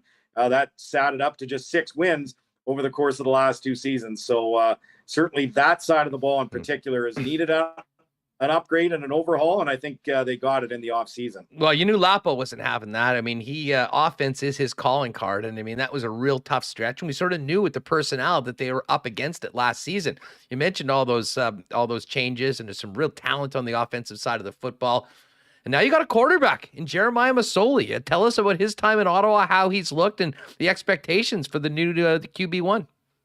Yeah, I think first and foremost, he seems comfortable in the role, because the role of starting quarterback, it doesn't matter in college, in the CFL, in the NFL, wherever. It's more than just going out and throwing passes and calling plays. You are the de facto captain of the team, and certainly the de facto captain of the offense. And I think he feels comfortable in that role, comfortable in terms of all the, dealings he's had in the community, because he is the face of the franchise. So that's off to a great start.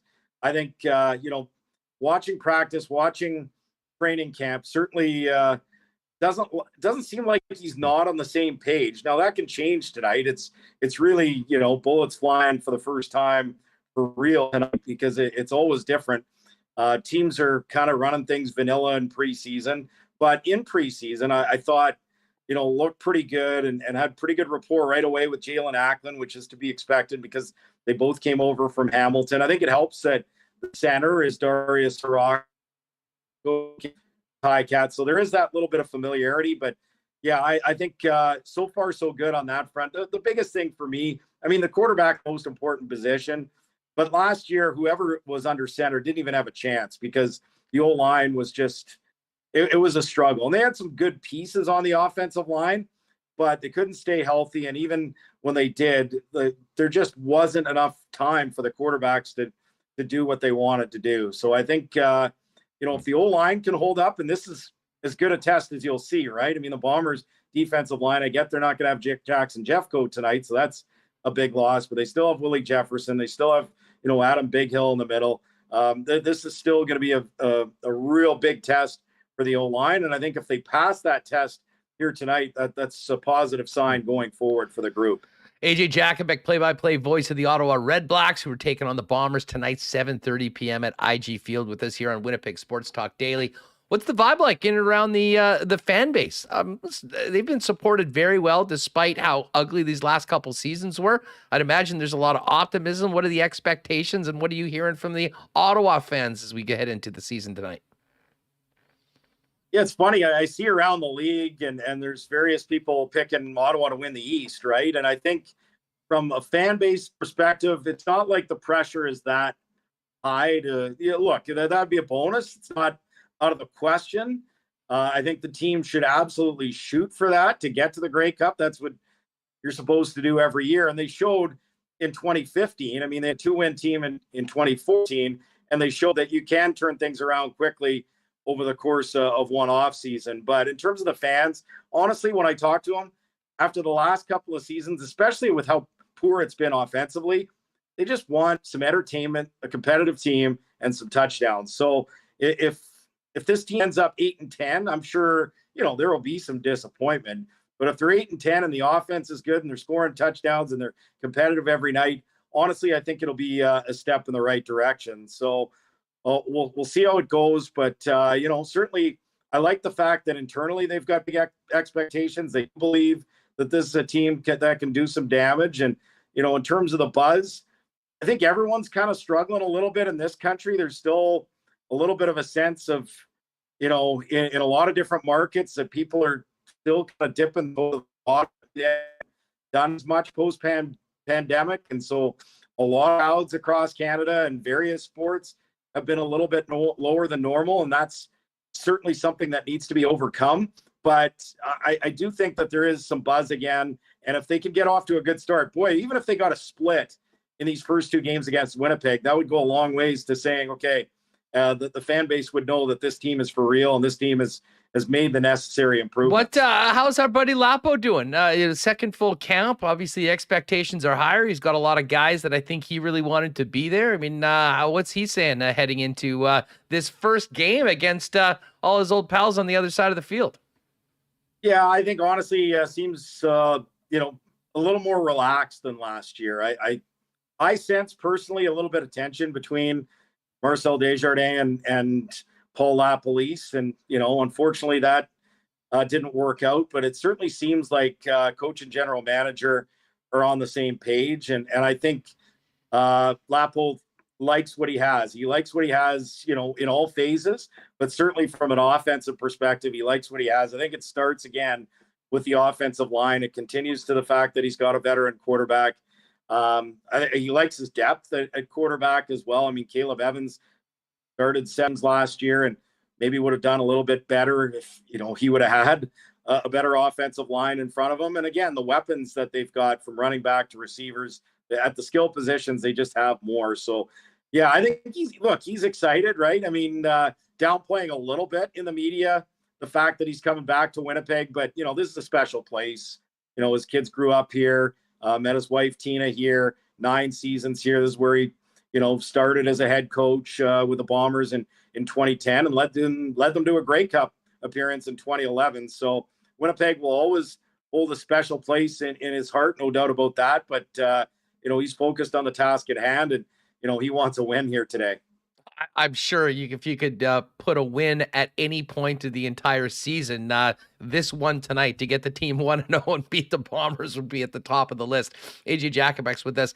AJ, listen, I can't have you on without talking a little Canadian soccer. I mean, regular listeners and viewers will remember our conversations. You traveled around the world watching Canada qualify for the World Cup.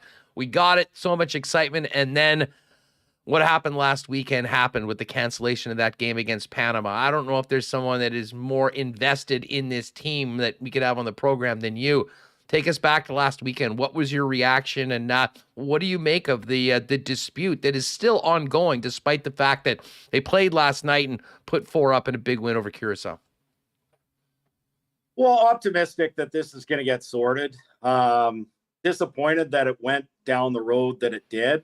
And there's blame to go around. I think, look, Canada Soccer's got to do some things that are better. Certainly I don't know what you can do if you're Canada Soccer business, if you can help out in that regard as well.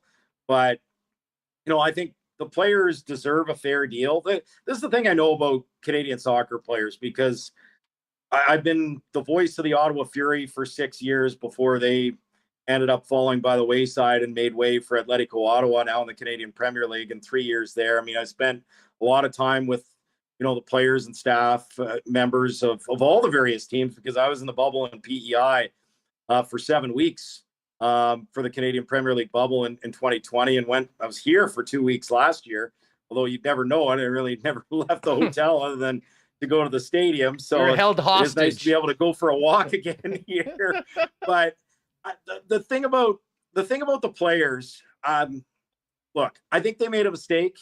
I think they should have made a stand, taken a stand. No one really knew about this, right? Like, even I didn't, as close as I follow this, even I didn't know how mad they were about the potential deal. So that there are a lot of things they could have done differently to kind of keep the ball rolling and kind of protest in their own way, and say, look, we need a better deal. This is what we're doing tonight, but we need a better deal, and we're not going to accept this. And I think they would have got, the bulk of the public on their side. So I think it was not a great decision. I think it was a little misguided.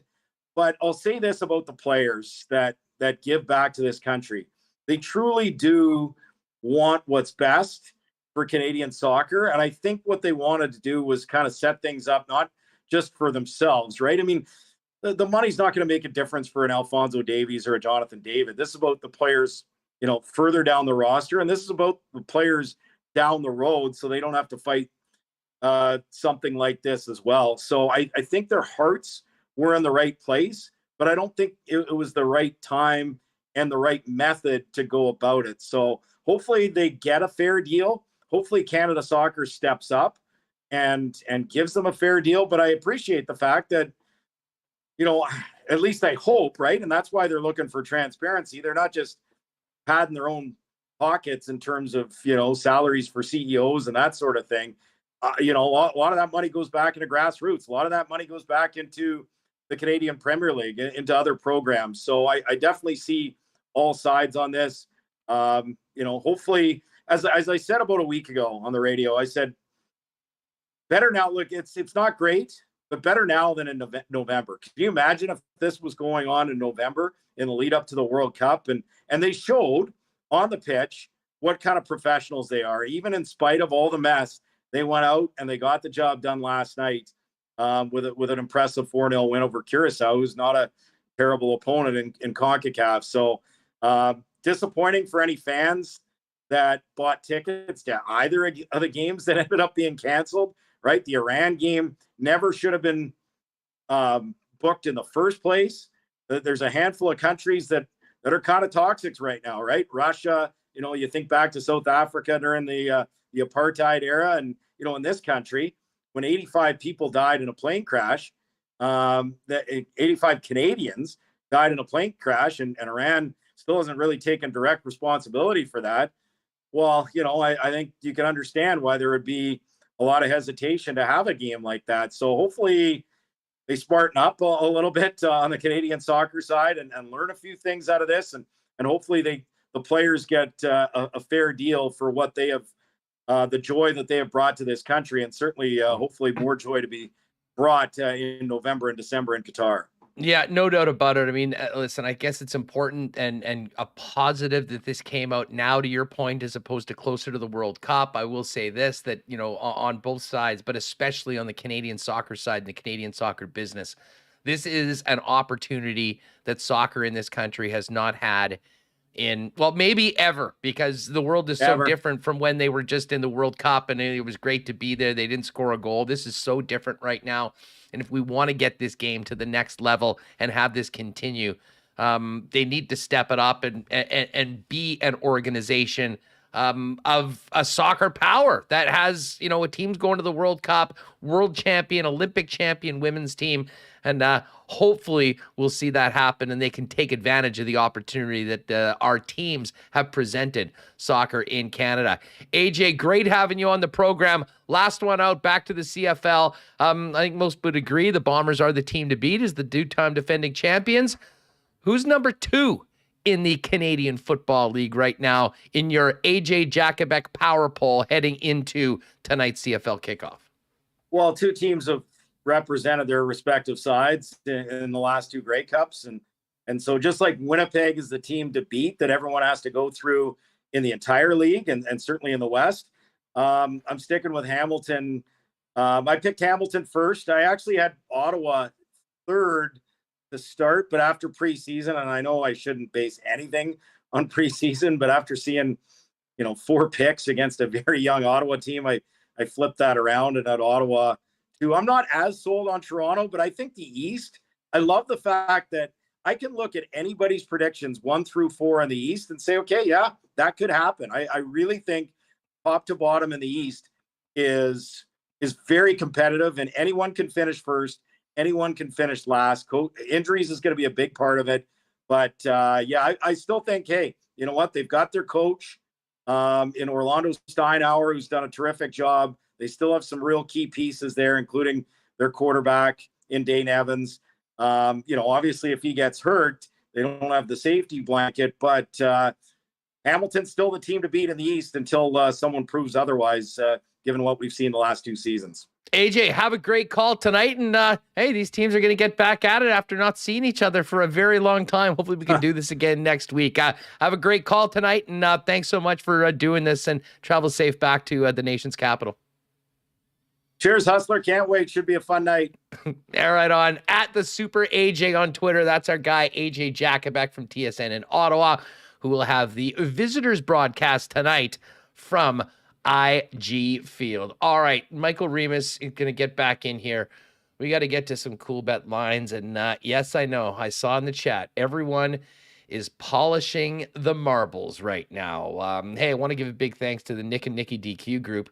I've had such great support of Nick and Nikki from really day one of Winnipeg Sports Talk, and they continue to grow. But hey, let's take advantage of this blizzard weather, not the blizzards we've been talking about all winter long, but the delicious ice cream tweet available at your favorite Nick and Nikki DQ. 4 locations: DQ Niverville, DQ Northgate, DQ Polo Park, and the DQ St. Anne's. Try one of those royal blizzards, and when you're there, make sure to get yourself one of the new stack burgers that everyone's talking about. And hey, if you need a cake for an upcoming event, might be easiest just to hit them up on Instagram at DQ Manitoba. Let them know what you want. They'll get it customized and ready to go for a quick and easy pickup at any of the 4 Nick and Nikki DQ locations. The Canadian Club's going to be flowing tonight at IG Field. Of course, you can pop by your local Canada Inns beer store and grab a 6-pack of CC and ginger.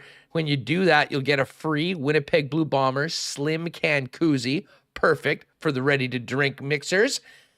And you'll also be entered to win an autographed Winnipeg Blue Bomber jersey. There's one up for grabs at each and every Canadian bottle store. And tell you what, as far as tonight's game, you'll be able to get the great taste of Canadian Club throughout IG Field. They're the official spirit of the Winnipeg Blue Bombers. And I know there'll be quite a bit poured over at the Jim Beam Stillhouse, the Bruegel Rum Hut out at tonight's game. Big thanks to Canadian Club for their support of Winnipeg Sports Talk and, of course, the Winnipeg Blue Bombers. And I know there's a big night market happening at Assiniboia Downs over the weekend, but come next Monday, it is time to get back to the track and get horsing around again. Full regular schedule now until the end of the season. Live racing on Monday, Tuesday, and Wednesday. The world-famous prime rib buffet is back. Had it earlier this weekend. Absolutely phenomenal. And make sure you join us beginning next Monday for the next 6 race days. We're going to have a free contest here on Winnipeg Sports Talk where you pick the winner of a selected race. Send in your emails to your picks, and we're going to pick 5 winners over the course of the next couple weeks to join myself and Michael Remis, bring a guest, chow down on that incredible prime rib buffet, and have a great time at the track when we get the WST gang together. So make sure to join us for that beginning on Monday, and you can find out more on everything going on in Assiniboia Downs over at asdowns.com. All right, let's get Remo in here. The marbles are being polished. We got to get to the Coolbet lines. Did I see while we were on the show some breaking news from the People's Insider, Kevin Weekstream? Yeah, people are letting us know in chat that Kevin Weeks has a video out. I don't really care about like the news part of it. Whatever it is, yeah, fine. Like it's I'll great. look forward to finding it, but How- I'm more interested as to where he is, how he's dropping the hey, what's going on, you NHL fans, and I guess too what the information in this. Do we have this? Can we drop it for people that are with us live? Yeah, I'll just get into it right now. The People's Insider, Kevin Weeks. What's going on, you NHL fans? Weeksy coming to you live here. Hope you're all doing well. Happy Friday. Some breaking news for you. I understand that the Buffalo Sabres are working on acquiring the contract of Ben Bishop from the Dallas Stars. Again, Buffalo Sabres working on acquiring the contract from Ben Bishop of the Dallas Stars. What's going on, you NHL fans? I just get fired up every time I hear that or see it. Kevin Weeks, he is the People's Insider, and I do believe he dropped that Remo in the middle of a workout, if I'm not mistaken. You got a rowing machine there? Is he lying down at the foot of a treadmill? I'm trying to figure out what it was. We can bring it up again here. I don't know. Life Fitness. Yeah, something like, yeah, either potentially a rowing machine or maybe one of those ones where you're not sure what they're called, but you're. I don't work. Yeah, I don't go to the gym, so I don't know. I don't know either. Not quite our area of expertise, the machinery in the Life Fitness that Kevin Weeks is at right now. We'll have to find out, but yeah, I mean, we've seen him outside. We've seen him in the shower, at the pool. Here he is working out. Way to go. Yeah. Way to go, Weeksy. Atomic Kong, he is weightless on the space station. Anyways, thank you to Lyndon and everyone that give us the heads up that there was a new Weeks bomb out. When it happens, we're playing it here on Winnipeg Sports Talk. He's the best, the People's Insider, Kevin Weeks. We never even mentioned Ben Bishop going to the Stars, the implications of that. We just care about where he is. Yeah, okay. The contract of Ben Bishop to Buffalo. I mean, listen, even the most minute, obscure details, if Weeks wants to do a video, we're here for it, and we'll play it here on Winnipeg Sports Talk Daily. Great stuff, man, with the guys, both AJ and Ed, getting ready for this game tonight. And I always enjoy having Murat on the program. And, man, we were able to chop up a lot between the coaches. Hopefully we've ended the coaching search with the offer of a lifetime of free beer from our friends at Little Brown Jug for Barry Trotz and a Trotz beer named after the coach. So maybe we'll have a press conference next week and we can take credit for being the closers, Remo. That being said, great stuff from Murat as always with our little Jets offseason talk and a really interesting piece in The Athletic today on a potential Scheifele deal. Yeah, those trade offers that he made were extremely underwhelming. So I saw a lot of comments about that as well. We'll have to see if that happens, if they do go ahead with the trade. But I don't know if any of those trades make the Winnipeg Jets better for this season. And seemingly that's what they want to do, is be better than last year. So maybe a coach can come in and see if they can, get everyone pulling on the same rope, right? Isn't that the term that they were using? Yep. And they can fix things. Seemingly that would be the easiest way, but if it's an unfixable situation, then maybe you do have to look at a trade. And if you lose a bit short term, you hope it's addition by subtraction, I guess. Great point by our guy Les Thompson. What's up, Les? Sabres have $45 million in cap space. Might be a good place for a Jets defenseman to end up and be traded to. We'll talk a lot about cap space coming up over the course of the weeks leading into the draft, but in particular into free agency here on Winnipeg Sports Talk Daily. All right, Remo, I'm ready to do the Coolbet lines. Oh, by the way, if you just tuned in in the last little bit, getting ready for marbles, you did miss our offer to Barry Trotz. I'm not just joking about this. This has gone right up to the top of Little Brown Jug. A lifetime of free beer. Free beer for life for Barry Trotz if he becomes head coach of the Winnipeg Jets, and a beer named after the would-be new head coach. We've talked about the Trotz Homecoming Lager, Trotz Prairie Pilsner, Barry's Brew. That was a Murat Tesh one. Barry's Dauphin Draft. But what you need to know about Little Brown Jug is 2 weeks from today. Mark this down, gang. We'd love to see you out there. We're going to be doing the show live on location Friday afternoon, heading into the weekend. If you're able to ditch out a little early or get the day off, make a point of joining us down at Little Brown Jug, 1 o'clock start as usual with a live show at LBJ. And then I'm sure we'll hang around and have a few 19s, maybe a Hefeweizen, a Sizer, the Saison. Well, we may try them all after Winnipeg Sports Talk. So 2 weeks today, we'll be live at Little Brown Jug. Looking forward to that. And who knows, maybe we can be talking about Barry's Brew. Maybe we'll be able to welcome him on. Maybe we'll take him through the entire brewery, and he can start imagining what the Trotz beer will be like if he comes back. Anyways, looking forward to it. 2 weeks today, Little Brown Jug. Remo, I'm ready to get into the Coolbet lines, but why don't we open registration for the marbles right now? We can get to the lines. We'll hit these CFL games for this evening, as well as the hockey, and then finish up the week by dropping the marbles, as we love to do on the program. Yes, it is open. I see a couple people going in prematurely, but exclamation mark marbles. We'll get you in. We'll have the race. I've updated everything, so should be good to get on track here. And here they come in chat. And please, if you are entering the race, make sure you do hit that red subscribe button. I've been looking at our stats, Huss. Like 50% of people who watch our videos aren't subscribed. I don't even know how that's possible. Down below, thumbs up.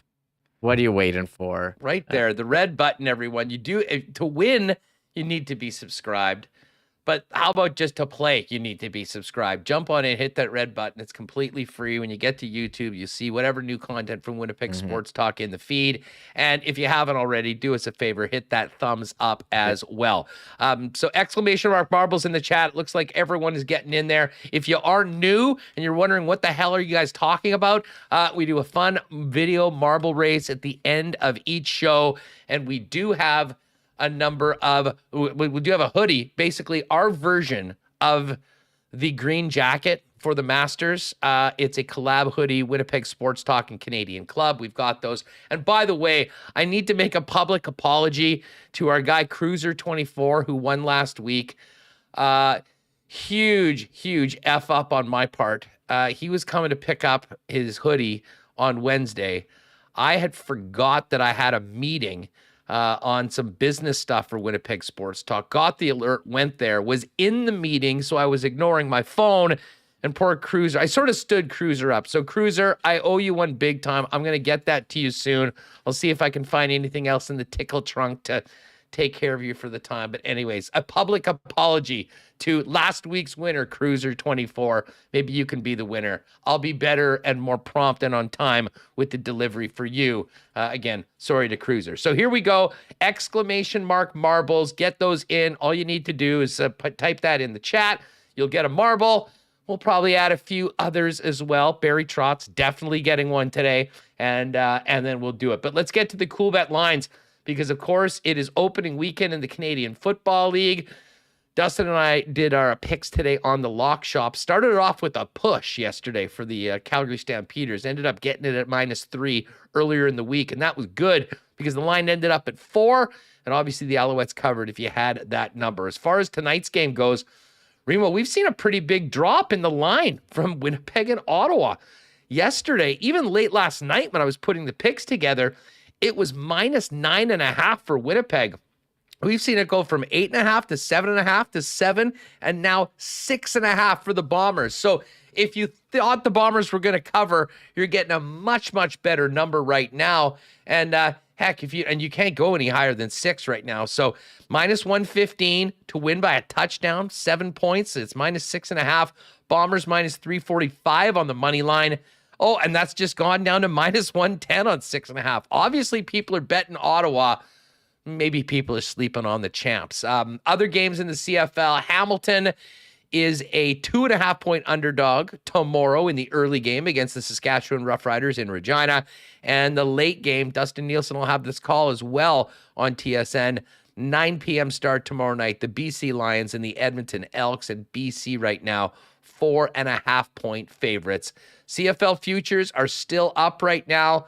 They don't have the winners anymore because one of those games has been played, but you can get in Zach Calero's passing touchdowns over under 23.5. Andrew Harris rushing touchdowns for this season over under 6. A number of player props for teams that haven't played yet if you do want to get in a season-long action. As far as the NHL game tomorrow, the Tampa Bay Lightning minus 185 favorites to move on in 6 and book their ticket to the Stanley Cup final against the Colorado Avalanche. If you haven't played a Coolbet before, use the promo code WST for a 100% bonus up to $200 on your first deposit. All right, Remo, we're just about ready to close this sucker up and get this marble race ready. Yeah, well, let me say my picks. Come on. I know last Friday, I didn't give any picks out. Oh, you've got some picks? Perfect. Give it. Well, I Fire away. Got to take the Bombers here, minus 6.5. I was a bit hesitant with the bigger number. I think it opened up pretty high, and a lot of people hammered Ottawa. I think they're a different team, but I think 6.5. I think you could jump on that. BC minus 4.5. I'll throw on that one. I don't know. I don't think Saskatchewan is that great. We'll see how Dane Evans is at quarterback. Maybe you take the home team there. Minus 2.5. I like the props though on Coolbet. Rashid Bailey. Oh, they had receiving yards. 40 receiving yards. Is that still there? Oh, player rec yards. Yeah, 45 receiving yards for Rashid Bailey. I feel like he can do that in like 1 or 2 catches. Yeah, Nick Dembski, 50.5. He's always good. He could do that in 1 catch sometimes. I mean, Nick, with those short ones over the middle. I think Nick Dembski's going to be a real go-to guy, even more than he's been in the past for the Bombers this year. I'm curious how Greg Ellingson fits in as well with the Bombers offense. His catches is 4.5. He's done that over a bit previously. Sometimes last year, Edmonton didn't really use him as much as they should have. I wonder if the Bombers look to feed Greg Ellingson. That's what I got for that. For the hockey, we said yesterday, Huss, that, or at least I kept saying, series isn't over till a team loses at home. Well, the Rangers lost at home. So we're going to have a Lightning Avalanche Stanley Cup final. It's going to be pretty good. So, I think we will. And, we hit this earlier on the Lock Shop, and I think I did this on Winnipeg Sports Talk as well. But going into this series, I had taken the Lightning minus 1.5 at just about even money for the series. So essentially the Lightning to win in 4, 5, or 6 games. Didn't look too good after 2 games, but now that they've won 3 in a row, they're obviously a big favorite to win that. If you were on that and wanted to hedge it out, you could get on the Rangers at plus 158, guarantee yourself a profit on one side or the other. That being said, I'm doubling down. I'm taking the puck line on the Lightning tomorrow, plus 150 to get it done. I think either they run away with it or they're up late in the game, and of course, the potential of elimination will mean that Shesterkin will be out, and maybe an empty netter gets it done. So that's what happened yesterday too. Absolutely, the exact same thing happened. Yeah, if you had the puck line yesterday on Tampa, you were pretty damn happy with the timing of that late goal to get the goalie pulled and then get the win by 2. Again, Coolbet.com. Use promo code WST on your first deposit. 100% bonus up to $200. All right, Remo, why don't you get the marbles ready? And in the meantime, I'm going to take another quick look at the RBC Canadian Open leaderboard. Oh, my guy, Matty Fitzpatrick, is at 10 under par right now, a 2-shot lead over Wyndham Clark. Fitzpatrick, for his round so far today, was 2 under on the front 9 and has started off his back 9 with back-to-back birdies on 10 and 11. Fitzpatrick was a 20-1 number when we did the picks earlier on the Lock Shop, and that certainly would be nice. But hey, it's the Canadian Open. Let's talk about the Canadians. The other guy that was on the card was Adam Hadwin, and Hadwin is having himself a day as well. He is 2 under on his round, had an eagle 3 on the 9th hole, birdied 11, playing 12 right now, and Adam Hadwin is minus 3 so far through 12. But the big story here in Manitoba is the performance of Manitoba's own Aaron Cockrell. Of course, Mike McIntyre joined us earlier in the week. He was over in Hamburg watching Cockrell play on the DP European Tour. And now he got back sponsors invite for his first ever PGA Tour start, RBC Canadian Open. And the young man from our province is acquitting himself very well. Cockrell will play the weekend. He is tied for 22nd right now after a 2 under 68. Had 3 birdies on his back 9, just 1 bogey on the front 9. And what a way for him to dip his feet into the waters of the best tour in the world, playing against a pretty deep field over at St. George's. Of course, TSN will have coverage all weekend long. Other Canadians right now, let's do a quick look. As I mentioned, Hadwin is at -3. Cockrell's at -2. Nick Taylor's -2. Mackenzie Hughes -1. Corey Connors -1. And that's big. Corey was 1 over yesterday. So a very important performance. Adam Svensson is at even right now, and he's in it. So it does look like the over-under was 5.5 on Canadians to make the cut. The projected cut right now is +1. Jarrett Dutoit also there. Roger Sloan, though, 1 shot back, and it looks like he won't play the weekend. So, listen, I can't wait to see Aaron Cockrell do what he hopefully can do on the weekend. What a great round today, and that is awesome for Canadian golf, but especially golf here in Manitoba. All right, Remo, you know what we got to do. It's just about marbles time on WST. Yeah, well, I'm putting in the extra entries. We got 145 Okay. in, and then I'm adding Barry Trotz. Barry Trotz, definitely. Okay, Murat gets one right because he's here on the Friday. Absolutely. Anyone else? Well, let's see. Who from this week has been a big star on WST? Let's put you and me in. It's nice for us to have a marble. Sure, in. And let's give Mike O'Shea a marble as Sure. well. Coach, you win 2 Grey Cups, you get a marble, and a third Grey Cup for Mike will give him a permanent marble. There's our offer. We're making all sorts of offers to coaches today. Lifetime beer supply and his own beer for Barry Trotz from Little Brown Jug if he comes here to Winnipeg, and a perma marble for Coach O'Shea if the Bombers can get it done. That being said, a good luck marble for Coach going into tonight's game. Yeah. Do you want to give one to Aaron Cockrell as well? Or, Yes, absolutely. Thank you. Aaron Cockrell. And Kyle Connor was on. Remember we had Kyle Connor on earlier this week? KFC, 100%. Yeah, I'll just write KFC. Yeah, everyone knows. Mm-hmm.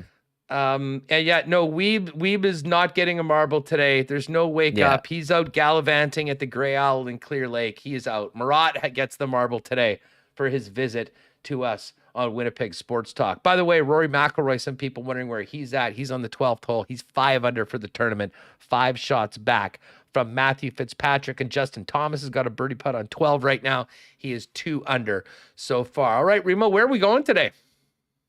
Let me get it ready. So we got 152 in. I'm looking at the races. They do a nice. People are requesting a long one. Sure. I don't even know what's here.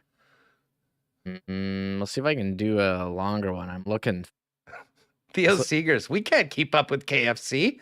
That would be funny if he all of a sudden has the fastest marble, much like he's the fastest guy on the ice as well. Only one way to find out. Well, I did see. I don't know if you saw this. Aaron Cockrell was wearing a Kyle Connor jersey at on the course today. What?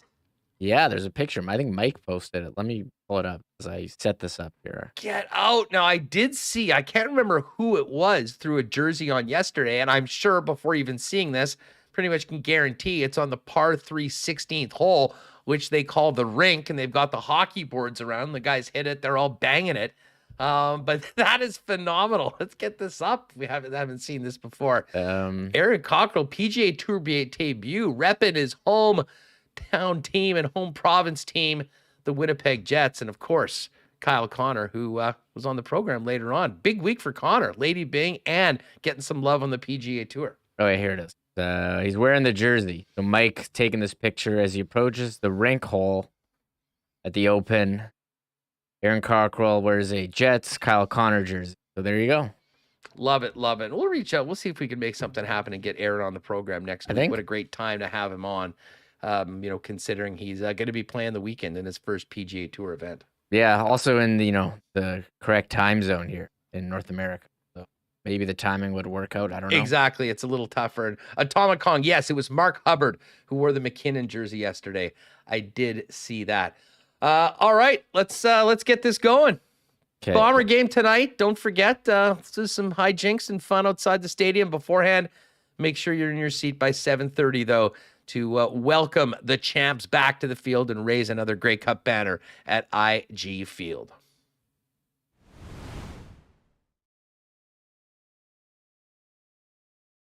It's time to do a marble race. No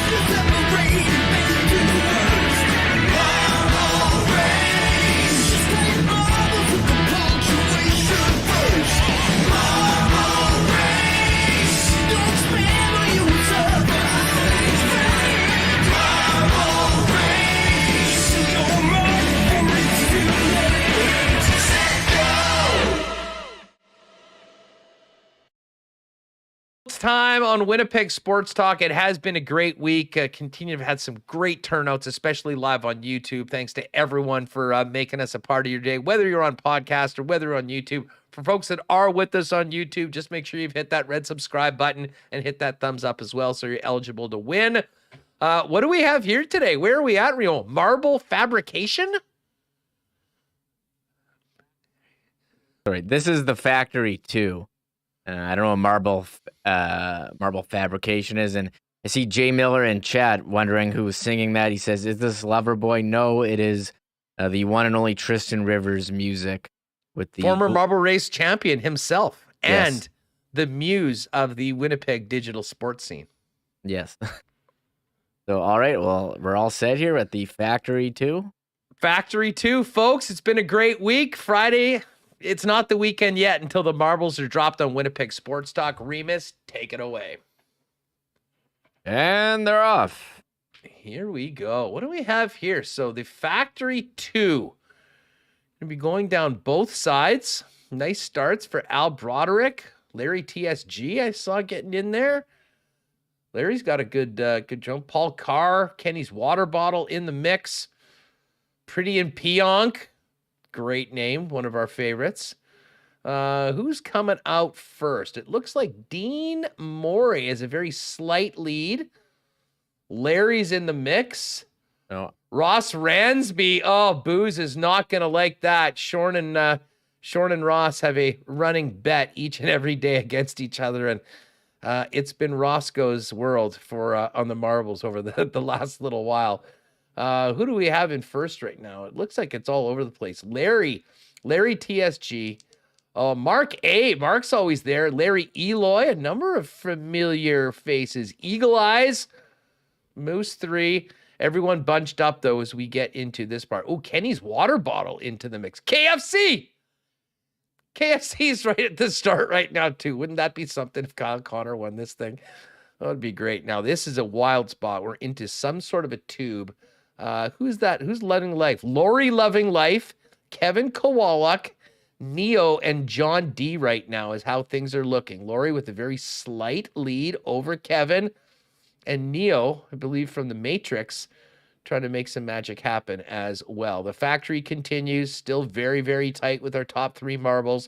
Lori, Kevin, Neo, John D, and Moose 3 right behind them. On the conveyor belt, heading up to the superheating part of the Factory 2, and it is still so tight. Lori, Kevin, Neo, and John all in the mix. Kevin with the nice boot. John D gets shot ahead, and John's in there, but John is going over the top rope. He's eliminated. Kevin Kowaluk in the lead. Can Kevin hang on?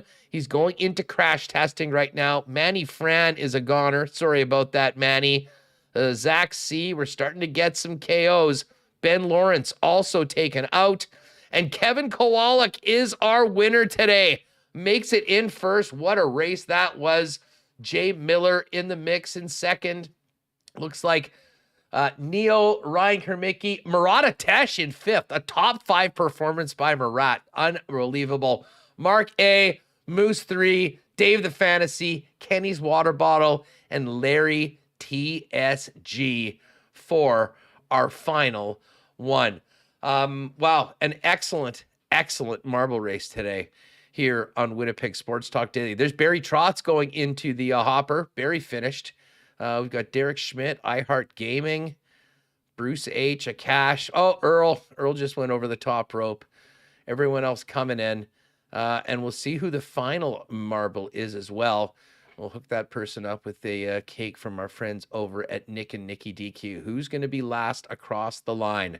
We got Atomic Com and Ling Reimer there. There's Phyllis and D-Train. Oh, D-Train just got thrown over the top rope. Who's up at the top here? Aaron Cockrell taking his time, but he is safely into the box and, of course, safely into the weekend at the RBC Canadian Open. Evan Hunter, Rob Somerville, Miller Time, Shane Mason, and the coach, Mike O'Shea, taking their sweet time, although I think they're going to get burned up in case they get in. Can Rob Somerville get in? No, Rob Somerville got burned up. I think it was Miller time. What up, Scott? Nice work. Last place today. But Kevin Kirouac is our winner. 220 across the finish line, beating Jay Miller, Neo, Ryan Kernicki, and a great debut from Murat, a top 5 finish in today's marble race. Remis. What a race it was. There were a number of people coming down to the wire, but some guys went off the top rope. I know Manny Fran was in there, and it was Kevin Kirouac outlasted them all, finishing. That was a great one at the factory, too, as we head down the list. Nice performance by Murat. I saw myself come out of the gate strong, but faded out. What a track it was. Oh, I see Ross got 18th. That's bad news for poor Shorn again. Who won between the two of us, Reem? Did we both get through? That is a good. I got 39. Oh, there's you. You're 39th. I never even saw mine. KFC 40-30 was so close there. I wonder if I got thrown over the top rope. Barry Trotz finished in 61st. There's my guy, Hugh Wachenko. What's up, Hugh? Frosty. Oh, there, Mike you're Lynn. 79th. 79. Not a great performance by my marble today. Yeah, should have polished harder. You weren't polishing enough. I was too busy. Listen, gang, what a great weekend, or what a great week, and hopefully a great weekend coming up. I'll be kicking around the north end, I'm sure, tonight at the game. So if you see me, make sure to say hi.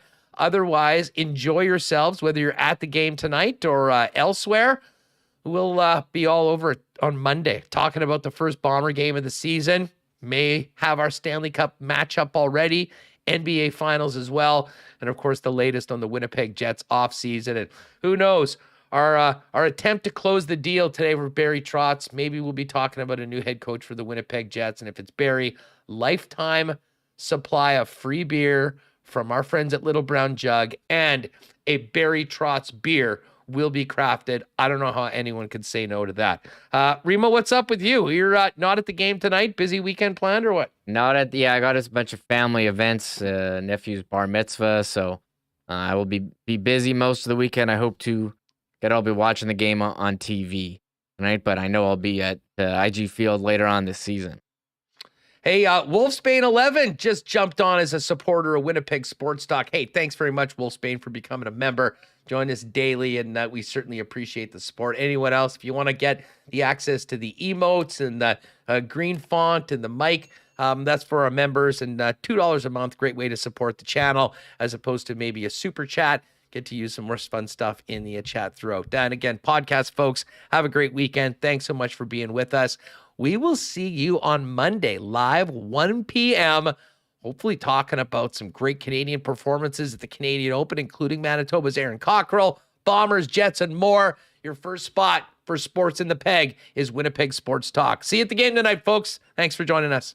Oh, my God! Oh! Shut it down!